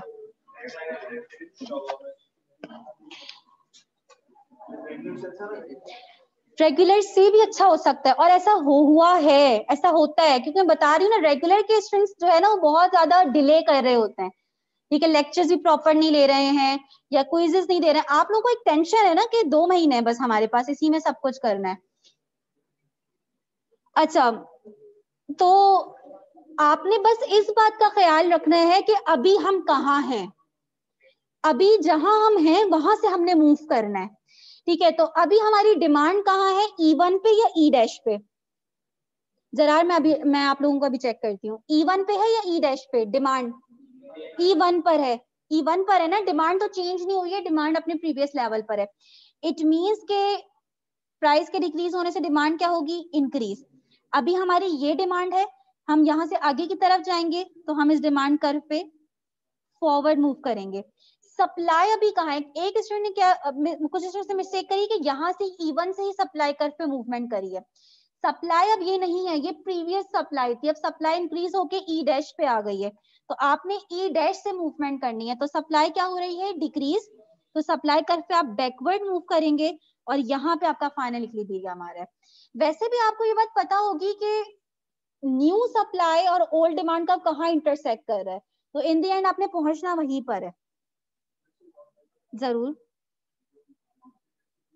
हम्म लेकिन आपने शो करना है, लेकिन आपने शो करना है, ठीक है। अच्छा, ऑनलाइन स्टूडेंट्स के मैं जरा ग्राफ चेक कर लूं। नेक्स्ट मैं आप लोगों को केस यहाँ पे लिख रही हूँ, आप लोगों ने खुद से पहले बनाना है, फिर मैं बनाऊंगी, आप लोगों ने चेक करना है।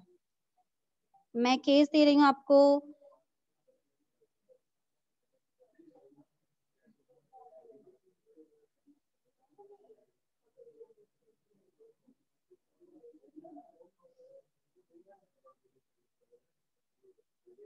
चलो इसके ग्राफ आपने पहले ही देखना है किस पे इम्पैक्ट आ रहा है, और उसके बाद आपने इसको ड्रॉ करना है, ठीक है। फिर जब मैं ड्रॉ कर लूंगी तो फिर आप लोग मैच करिएगा कि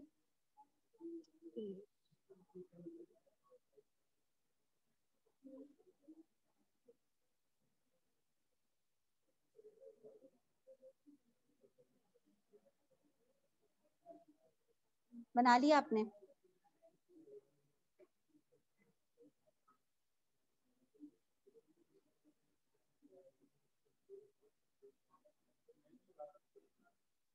हाँ,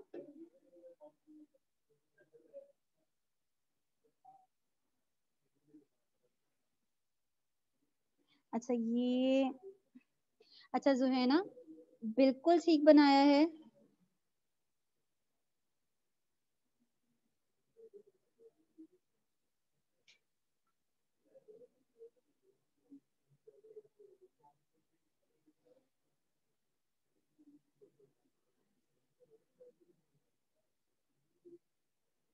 अलीजा आपने भी बिल्कुल ठीक बनाया।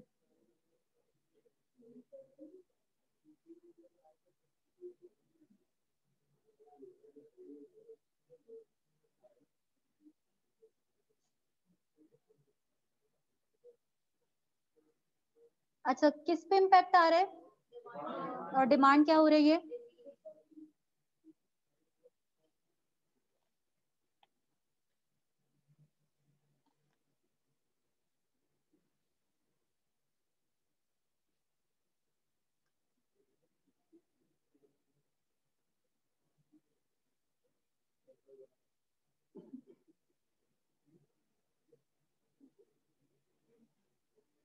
आप लोग अपना ग्राफ बनाइएगा, इधर नहीं देखें, ठीक है? जब आप अपना बना लें तो उसके बाद मैच करके देखिएगा कि आपने सही बनाया या नहीं।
अच्छा जब आप नीचे एरो बनाए ना ये के इक्विलिब्रियम प्राइस और क्वांटिटी पे क्या इम्पैक्ट पड़ा है, तो इनिशियल से एरो बनाए।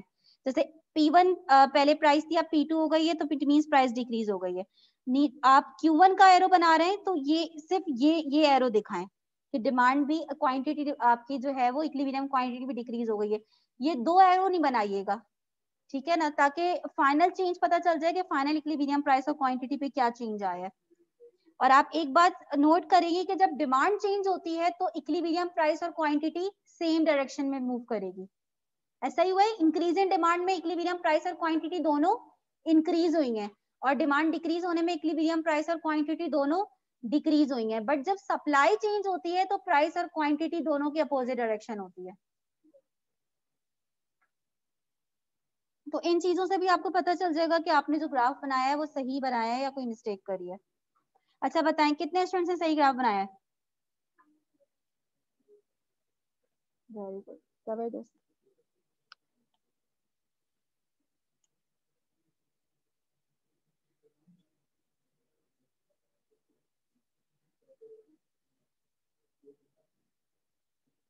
कब सप्लाई के दो कर्व होंगे और कब डिमांड? उबैदुल्ला, हम फैक्टर देखकर बता रहे हैं कि कब डिमांड शिफ्ट हो रही है और कब सप्लाई शिफ्ट हो रही है। कोई हम याद थोड़ी कर रहे हैं कि कब डिमांड कर्व के दो कर्व बन रहे हैं, कब सप्लाई के दो कर्व बन रहे हैं। ये तो जब हम फैक्टर देखते हैं तो हमने डिटर्मिनेंट्स ऑफ डिमांड और डिटर्मिनेंट्स ऑफ सप्लाई पढ़े हुए हैं। तो जब हमने फैक्टर देखा increase in price of complementary good, तो हमें याद आ गया कि हमने डिमांड के डिटर्मिनेंट पढ़े थे, जिसमें हमने देखा था कि कॉम्प्लीमेंट्री गुड वो गुड होते हैं जिनकी ज्वाइंट डिमांड होती है, ज्वाइंट कंजम्पशन होती है। फॉर एग्जाम्पल ई डैश, हाँ ना, न्यू डिमांड कर्व पे ही आप आएंगे ना, जो भी न्यू कर्व बनेगा उसी पे आप आएंगे ना, चाहे वो आगे की तरफ आ रहे हैं पीछे की तरफ आ रहे हैं। आप डिमांड बैकवर्ड लेफ्टवर्ड शिफ्ट होगी तो पीछे की तरफ ही आप आएंगे। अच्छा ठीक है उबैदुल्ला, ये चीज याद करने वाली नहीं है, ये तो आप फैक्टर को देखकर पता लगाते हैं कि कौन सा कर्व चेंज होगा। तो कॉम्प्लीमेंट्री गुड में हमने क्या पढ़ा था कि फॉर एग्जाम्पल अगर मिल्क की प्राइसेस इंक्रीज हो जाएंगी तो टी की डिमांड भी क्या हो जाएगी, कम हो जाएगी। तो इस वजह से हमने डिमांड कर्व को बैकवर्ड शिफ्ट करा है। ये डिसइक्विलिब्रियम पॉइंट सबको क्लियर है? डिसइक्विलिब्रियम पॉइंट आइडेंटिफाई करने में किसी को प्रॉब्लम तो नहीं हो रही है?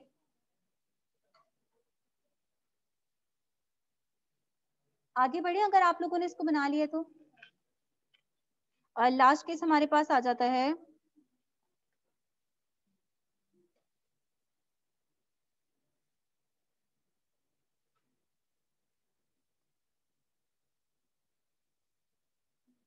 केस के थ्रू मैं इस वजह से करवा रही हूँ कि एक प्रैक्टिस हो जाएगी आप लोगों की।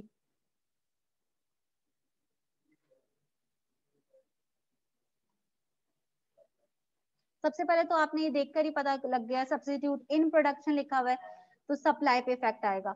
अच्छा, सब्स्टिट्यूट इन प्रोडक्शन कौन से होते हैं? सेम फैक्टर्स ऑफ प्रोडक्शन से प्रोड्यूस हो रहे होते हैं। जैसे हमने एग्जांपल ली थी कौन कौन सी,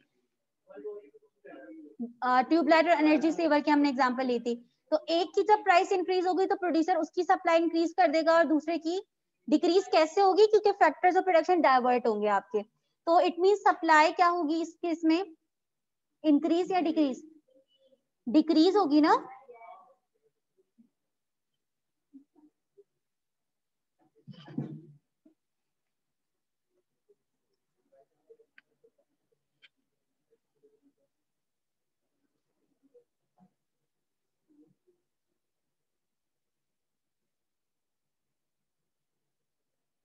आप लोग का रिजल्ट 12th को आ रहा है, क्या वैसे एक्सपेक्ट क्या कर रहे हैं आप लोग? बिल्कुल।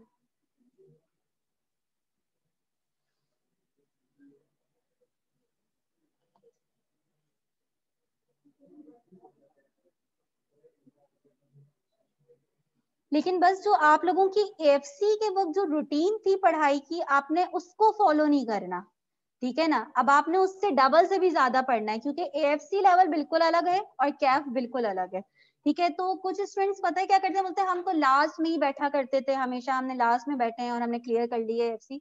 तो एएफसी तो आपने क्लियर कर लिया होगा कुछ दिन पहले भी पढ़कर, कैफ क्लियर नहीं हो सकता इस तरह।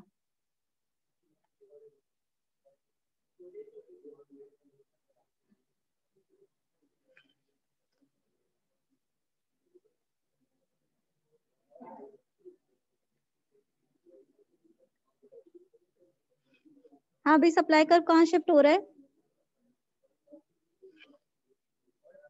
अपवर्ड।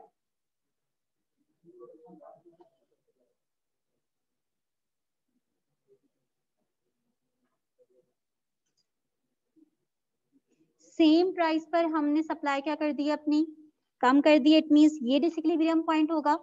इस प्राइस पर हम अब कितनी सप्लाई कर रहे हैं, ये आपको न्यू सप्लाई कर बता रहे हैं कि हम इतनी सप्लाई कर रहे हैं। अच्छा, डिमांड ज्यादा है सप्लाई से या सप्लाई ज्यादा है?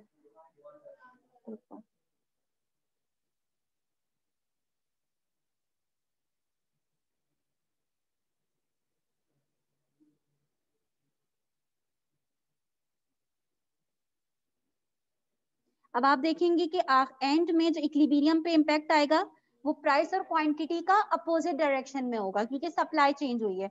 अच्छा, अब डिमांड कर्व पे हमने मूव करा बैकवर्ड। सॉरी, ये डिमांड कर्व है आपका D1, आप यहाँ पर हैं तो यहाँ से आप बैकवर्ड मूव कर रहे हैं। सप्लाई पे आप ई डैश पॉइंट पर हैं, यहाँ पे आप फॉरवर्ड मूव करेंगे और यहाँ आपका न्यू इक्विलिब्रियम आ जाएगा।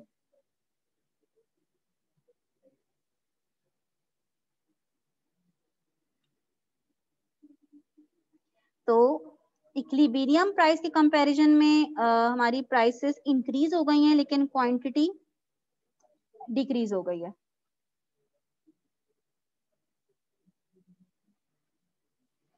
अब किसी को कोई किसी भी पॉइंट में कोई कंफ्यूजन तो नहीं है?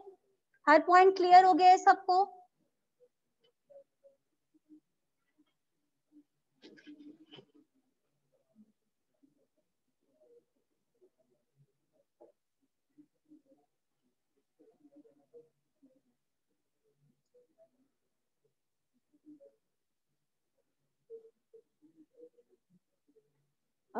शैलीला,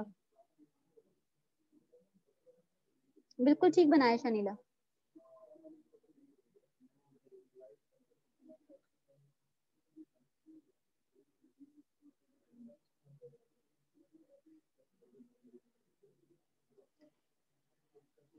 अगर जब आप लोग ये कर लेंगे तो फिर मैं एक्सप्लेनेशन लिखवाऊंगी कि आपने इस ग्राफ को कैसे एक्सप्लेन करना है, ठीक है। तो सबने ड्रॉ कर लिया? अच्छा, अब जो हमारे पास, नहीं ऐसा कोई केस नहीं है। मैक्रो में ये केसेस हैं जिसमें बोथ कर्व शिफ्ट हो रहे हैं मैक्रो में, माइक्रो में सिर्फ सिंगल शिफ्टिंग है। अच्छा, अब यहाँ पे मैं कौन से क्वेश्चन को आपको सोल्यूशन बता रही हूँ, जो क्वेश्चन नंबर 2 और 10 है, ठीक है। सेम, दोनों में सेम रहेगी, ठीक है। और उसका ग्राफ कौन सा है, वो फर्स्ट वाला ग्राफ, इंक्रीज इन डिमांड वाला ग्राफ है, सही है ना। अब उसकी एक्सप्लेनेशन मैं लिखवा रही हूँ। सबसे पहले आपने स्टार्ट कैसे करना है,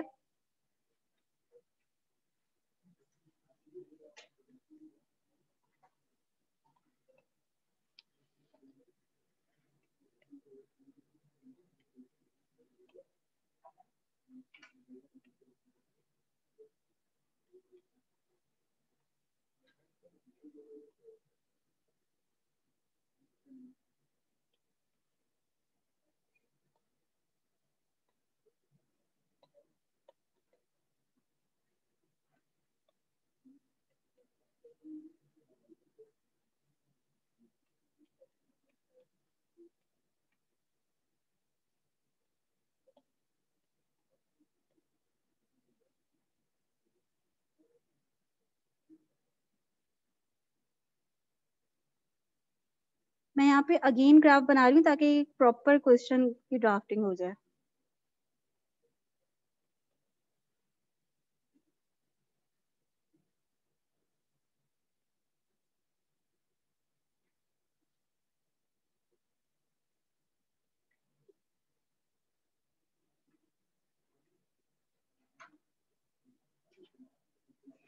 अब E1 को आप ए बी कह सकते हैं, ए बी सी करके भी आप लिख सकते हैं, E1 ई डैश E2 करके भी लिख सकते हैं।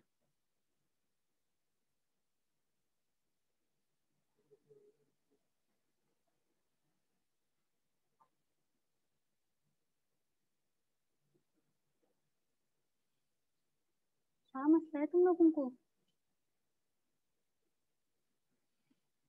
आपने नहीं लिखना?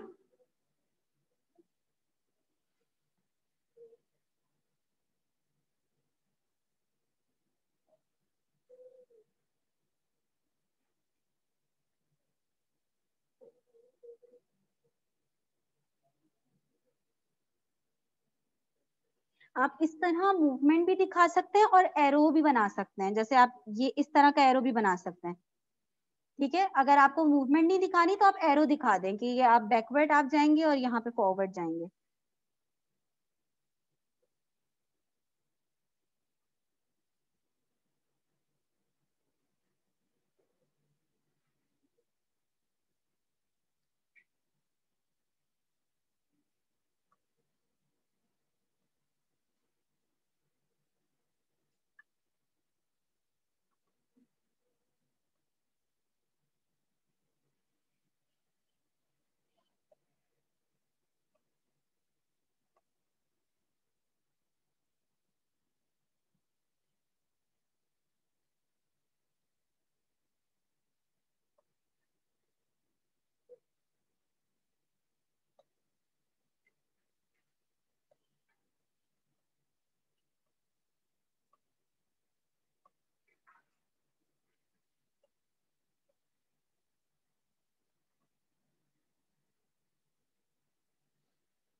जो कुछ हमने ग्राफ में बनाया वो सब हम इसमें यहाँ पे एक्सप्लेन करेंगे।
क्या कोई ऐसा पॉइंट है जो हमने मिस करा हो एक्सप्लेनेशन में?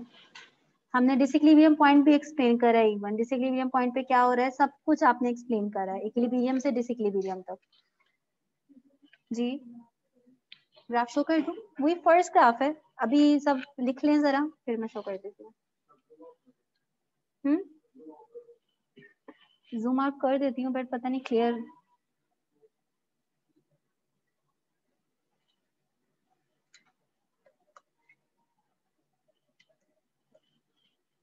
इसको पता नहीं क्या हो गया, नॉट वर्किंग।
थोड़ा सा जल्दी कर लें।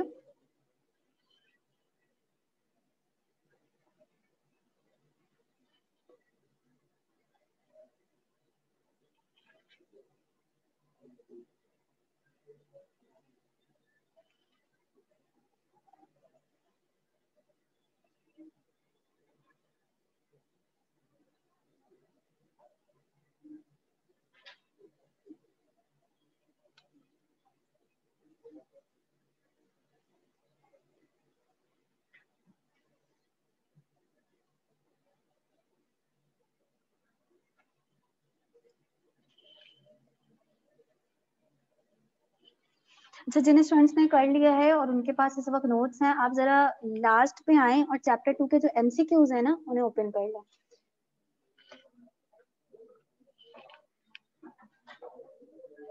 जब आप चैप्टर को कंप्लीट करके एमसीक्यूज करते हैं तो आपको पता चल जाता है कि आपके कॉन्सेप्ट क्लियर हो गए हैं या फिर अभी कॉन्सेप्ट आपके क्लियर नहीं है। ठीक है, तो पहले खुद से सॉल्व करने की कोशिश करो, जब तक ये स्टूडेंट्स कर लेते हैं तो फिर मैं ओपन करके एमसीक्यूज डिस्कस करती हूँ आप लोगों से। मार्केट फॉर पेरिशेबल को जब हम इलास्टिसिटी का कॉन्सेप्ट कर लेंगे चैप्टर 3 में तब हम करेंगे, क्योंकि उसका कॉन्सेप्ट इलास्टिसिटी से लिंक करता है। जी, अब कोई स्टूडेंट रह गया है जो कॉपी कर रहा है? नहीं, सबने कॉपी कर लिया? पेज नंबर बता दीजिए मुझे।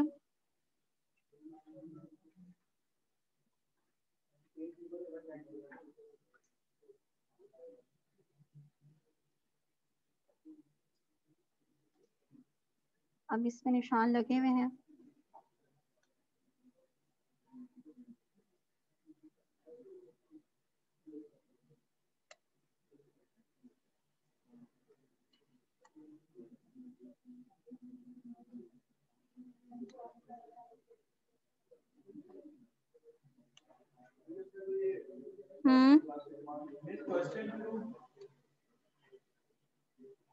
क्वेश्चन 2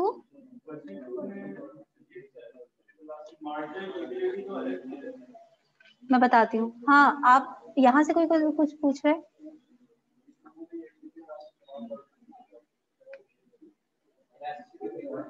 कहाँ पूछ रहे हैं?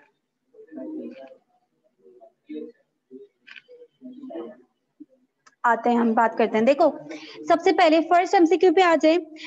All of the following are determinants of supply except, सारे ऑप्शंस आपके जो आपको दिए हैं वो फैक्टर्स हैं सप्लाई के, एक ऑप्शन के अलावा। तो कौन सा ऑप्शन है सर? अगर हम इनकम लेवल, ये किसका फैक्टर है? डिमांड का। अच्छा, अब देखिए जो हम सेकंड पे आते हैं ना, the demand curve slopes downward. अब इसके हमने दो रीजंस पढ़े हैं खाली। कौन से रीजंस पढ़े हैं? The demand curve slopes downward because of income effect और सब्स्टिट्यूशन इफेक्ट, ये दो रीजंस पढ़े हैं। यहाँ पे ऐसा कोई रीजन नहीं लिखा हुआ। देखो, एक रीजन डिमांड कर्व के डाउनवर्ड स्लोपिंग का और आता है जो अभी हमने लॉ ही नहीं पढ़ा, वो लॉ अभी हम आगे जाके पढ़ेंगे चैप्टर 4 में। लेकिन अगर आप स्टडी टेक्स्ट में भी देखेंगे तो स्टडी टेक्स्ट में भी आपको दो रीजंस यही है, इनकम इफेक्ट और सब्स्टिट्यूशन इफेक्ट। ठीक है, स्टडी टेक्स्ट में भी यही दो रीजंस लिखे हुए हैं। एक थर्ड रीजन और आपको मिलता है, law of diminishing marginal utility. तो जब हम चैप्टर 4 में ये लॉ पढ़ेंगे ना, तो मैं आपको समझाऊंगी कि इस लॉ का डिमांड कर्व से क्या लिंक है। ये लॉ भी एक रीजन है जिसकी वजह से आपका डिमांड कर्व डाउनवर्ड स्लोप बन रहा होता है। ठीक है, लेकिन अभी क्योंकि हमने लॉ नहीं पढ़ा तो इसको अभी हम छोड़ देते हैं। इस पे आप बस टिक लगा लें, चैप्टर 4 में हम इस बात को समझेंगे। अच्छा, which one of the following will cause the demand curve for a good to move to the right outward from the origin?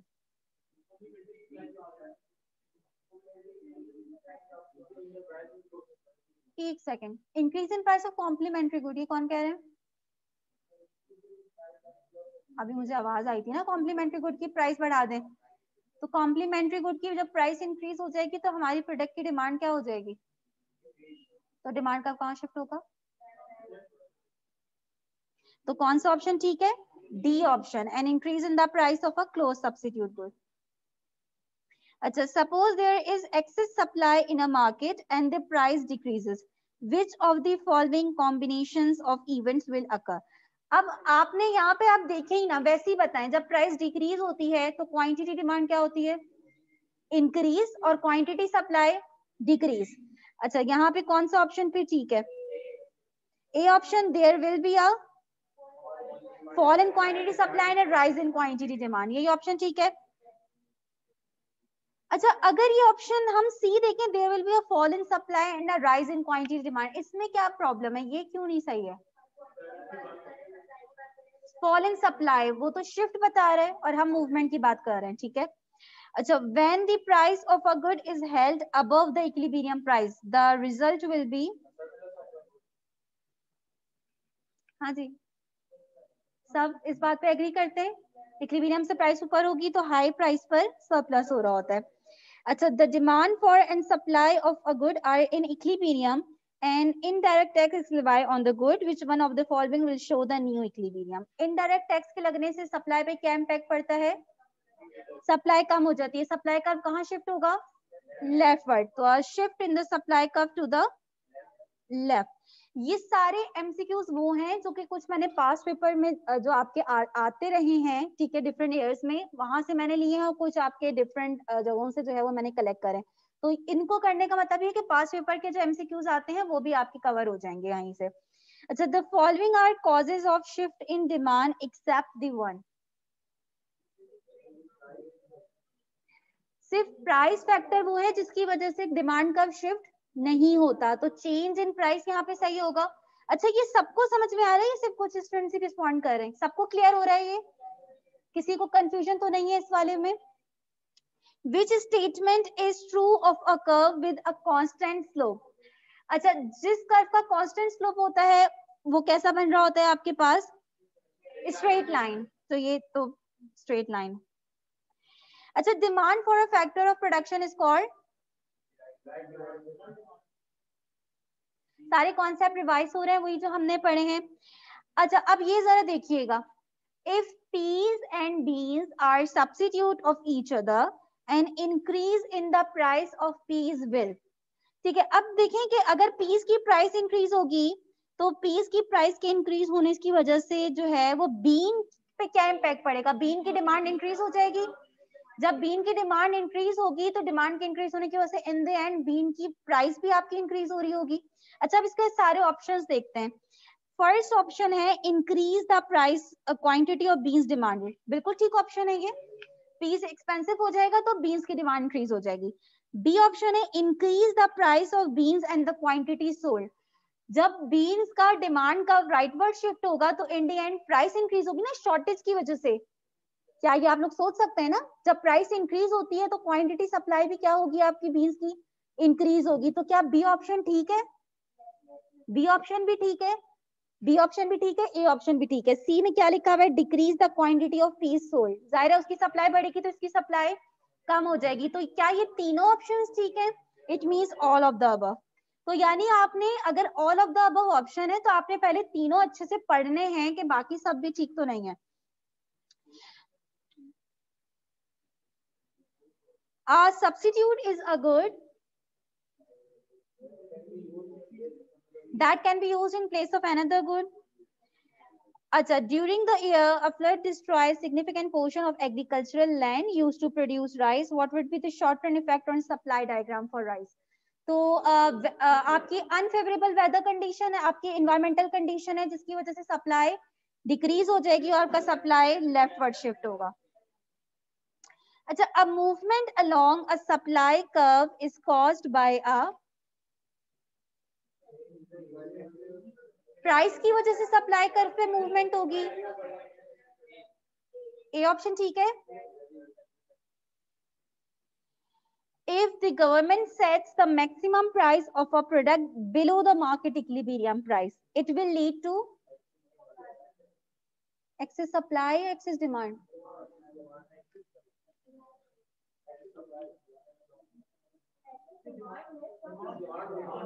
हाँ, तो एक्सेस सप्लाई कौन बोल रहा है?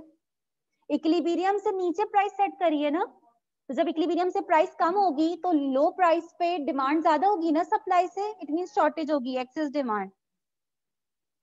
A price floor set above the market equilibrium price is likely to cause excess supply. Demand curve in case of given good is negatively, positively slope बनेगा demand curve given good के case में। इसमें कोई confusion तो नहीं है ना, given good कौन से होते हैं जिनकी प्राइस जब इंक्रीज होती है तो उनकी डिमांड भी ठीक है, पॉजिटिव रिलेशन है तो पॉजिटिवली स्लोप बनेगा। Normal good experience and increase in consumption when ceteris paribus is a Latin term, ये तो सब बता देंगे। other things being equal, अच्छा ये भी सिंपल आपका है, if the quantity of x increases whenever the price of x decreases, x की प्राइस डिक्रीज होने से अगर x की क्वांटिटी इंक्रीज हो रही है, आपकी डिमांड इंक्रीज हो रही है, तो इट मींस दोनों का रिलेशन डायरेक्ट है या इनवर्स है? इनवर्स रिलेशन है। अच्छा, अब यहाँ पे क्वेश्चन आ जाता है, इसके लिए आपको अगर डिमांड और सप्लाई कर्व दोनों एक साथ डिक्रीज हो जाते हैं तो एंड रिजल्ट क्या निकलेगा? अब यहाँ पे मैं बना लेते हैं ना इसको हम। अच्छा, दोनों में डिक्रीज आ रहा है, इट मींस दोनों कर्व आपके शिफ्ट होंगे, दोनों कर्व शिफ्ट होंगे। अच्छा, मैं इसको अलग से जो है वो वहीं पे ड्रॉ कर लेती हूँ यहाँ पे, ताकि जब आपको पीडीएफ मिले तो उसमें ये भी हो।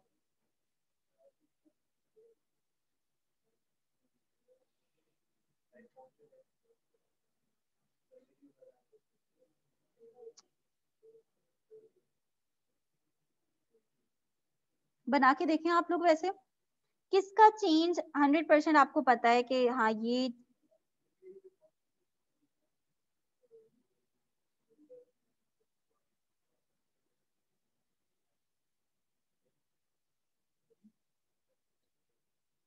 सबसे पहले तो हमने इनिशियल इक्विलिब्रियम बना दिया, इसको मैं ए कह रही हूँ, Q1 P1। कोई भी पहला शिफ्ट कर दें, डिक्रीज है या इंक्रीज है? डिक्रीज है, दोनों डिक्रीज हो रहे हैं। तो पहले हम कोई सा भी एक कर्व शिफ्ट कर देते हैं, फॉर एग्जांपल हम डिमांड को डिक्रीज कर देते हैं, तो डिमांड कर्व आपका लेफ्ट पर शिफ्ट हो जाएगा।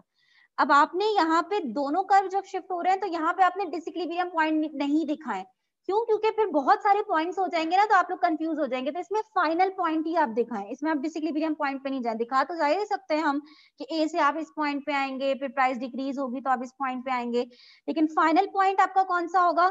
जहां पे न्यू डिमांड कर्व और ओल्ड सप्लाई कर्व आपका इंटरसेक्ट कर रहा है, पॉइंट बी। अच्छा, यहाँ पे प्राइसेस क्या हो गई हैं आपकी? डिक्रीज, और क्वांटिटी भी क्या हो गई है? ठीक है, इट मींस कि जब आपकी डिमांड डिक्रीज हुई तो डिमांड के कम होने से क्योंकि सरप्लस क्रिएट हो गया, तो इन द एंड आपकी इक्विलिब्रियम प्राइस भी क्या हो गई है? कम, और क्वांटिटी भी कम हो गई है। अच्छा, मुझे बगैर शिफ्ट के एक बात बताओ कि अगर आपकी सप्लाई डिक्रीज होगी तो सप्लाई का डिक्रीज होना शॉर्टेज क्रिएट करेगा या सरप्लस क्रिएट करेगा? सप्लाई का कम होना, ठीक है, शॉर्टेज क्रिएट करेगा। इट मींस जब शॉर्टेज होगी तो प्राइसेस क्या होंगी, लेकिन सप्लाई के कम होने से क्वांटिटी क्या हो जाएगी? सप्लाई कम हो रही है, क्वांटिटी कम हो जाएगी ना, सप्लाई कम यानी क्वांटिटी कम। अच्छा, किसका चेंज आपको दिख रहा है कि प्राइस में? क्या आप नेट इफेक्ट बता सकते हो देखकर? एक फोर्स प्राइस को क्या कर रही है?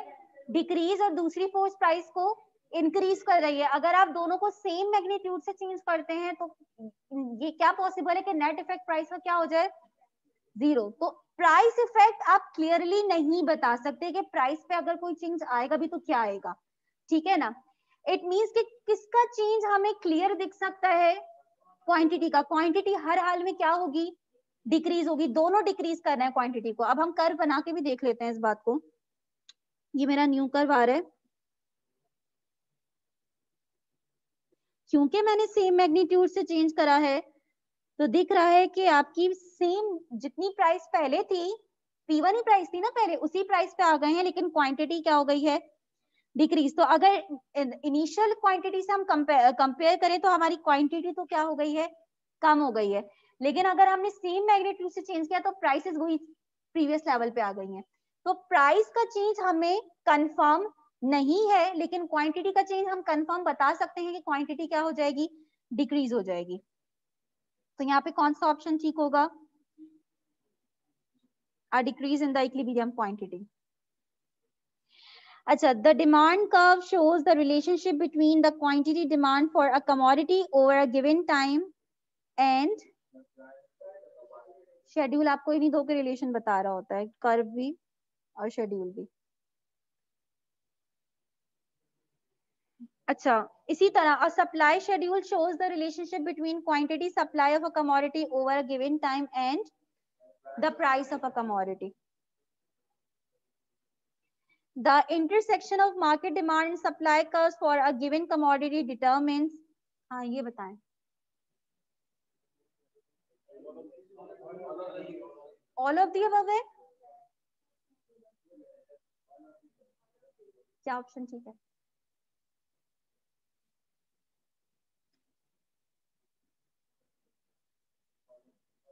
कैसे?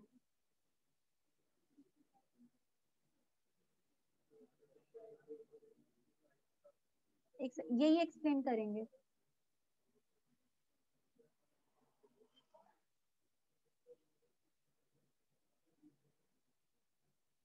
क्या हुआ? तो कंफ्यूज क्यों हो रहे? एक्सप्लेन कर दो ना।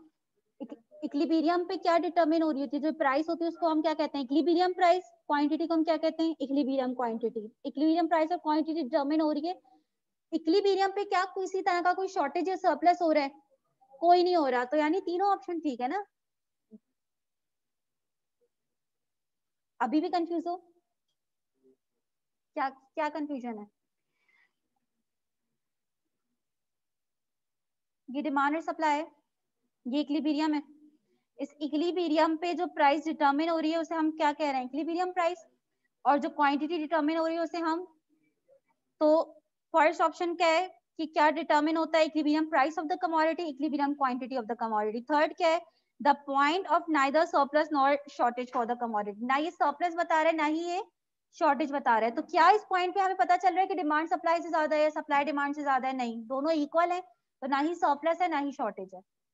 ठीक है, अच्छा जी, बस मैं 2 बज गए, बाकी आप लोग कर लेंगे एमसीक्यूज खुद से। अच्छा, एक चीज मैं बता दूं कि एक आपके पास 2 कॉन्सेप्ट ऐसे हैं जो चैप्टर 2 में अभी मैंने नहीं करवाए, ठीक है, आप लोग देख रहे होगे।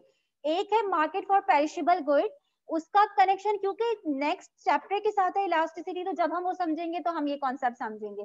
और फर्स्ट कॉन्सेप्ट है आपका टाइप ऑफ गुड, जो कि आपके फर्स्ट पेज पर है। उसकी मैं आपको एक शॉर्ट वीडियो सेंड कर दूंगी जिसमें एक्सप्लेन हुआ है पब्लिक गुड, प्राइवेट गुड और क्लब गुड, किसी और की नहीं है, मेरी अपनी है, छोटी सी है। उस पर मैं आपको क्लास में, क्योंकि हमारा वैसे ही आज टाइम खत्म हो गया है, तो मैं नेक्स्ट क्लास में चैप्टर 3 स्टार्ट करूंगी, ठीक है। तो उसकी मैं शॉर्ट वीडियो सेंड कर दूंगी, वो देख लीजिएगा आप लोग। मैं ख्याल में 10 मिनट की मुश्किल से है। हाँ हाँ, आ जाओ, ठीक है। ये एमसीक्यूज आपने खुद से करने हैं लाजमी, ठीक है।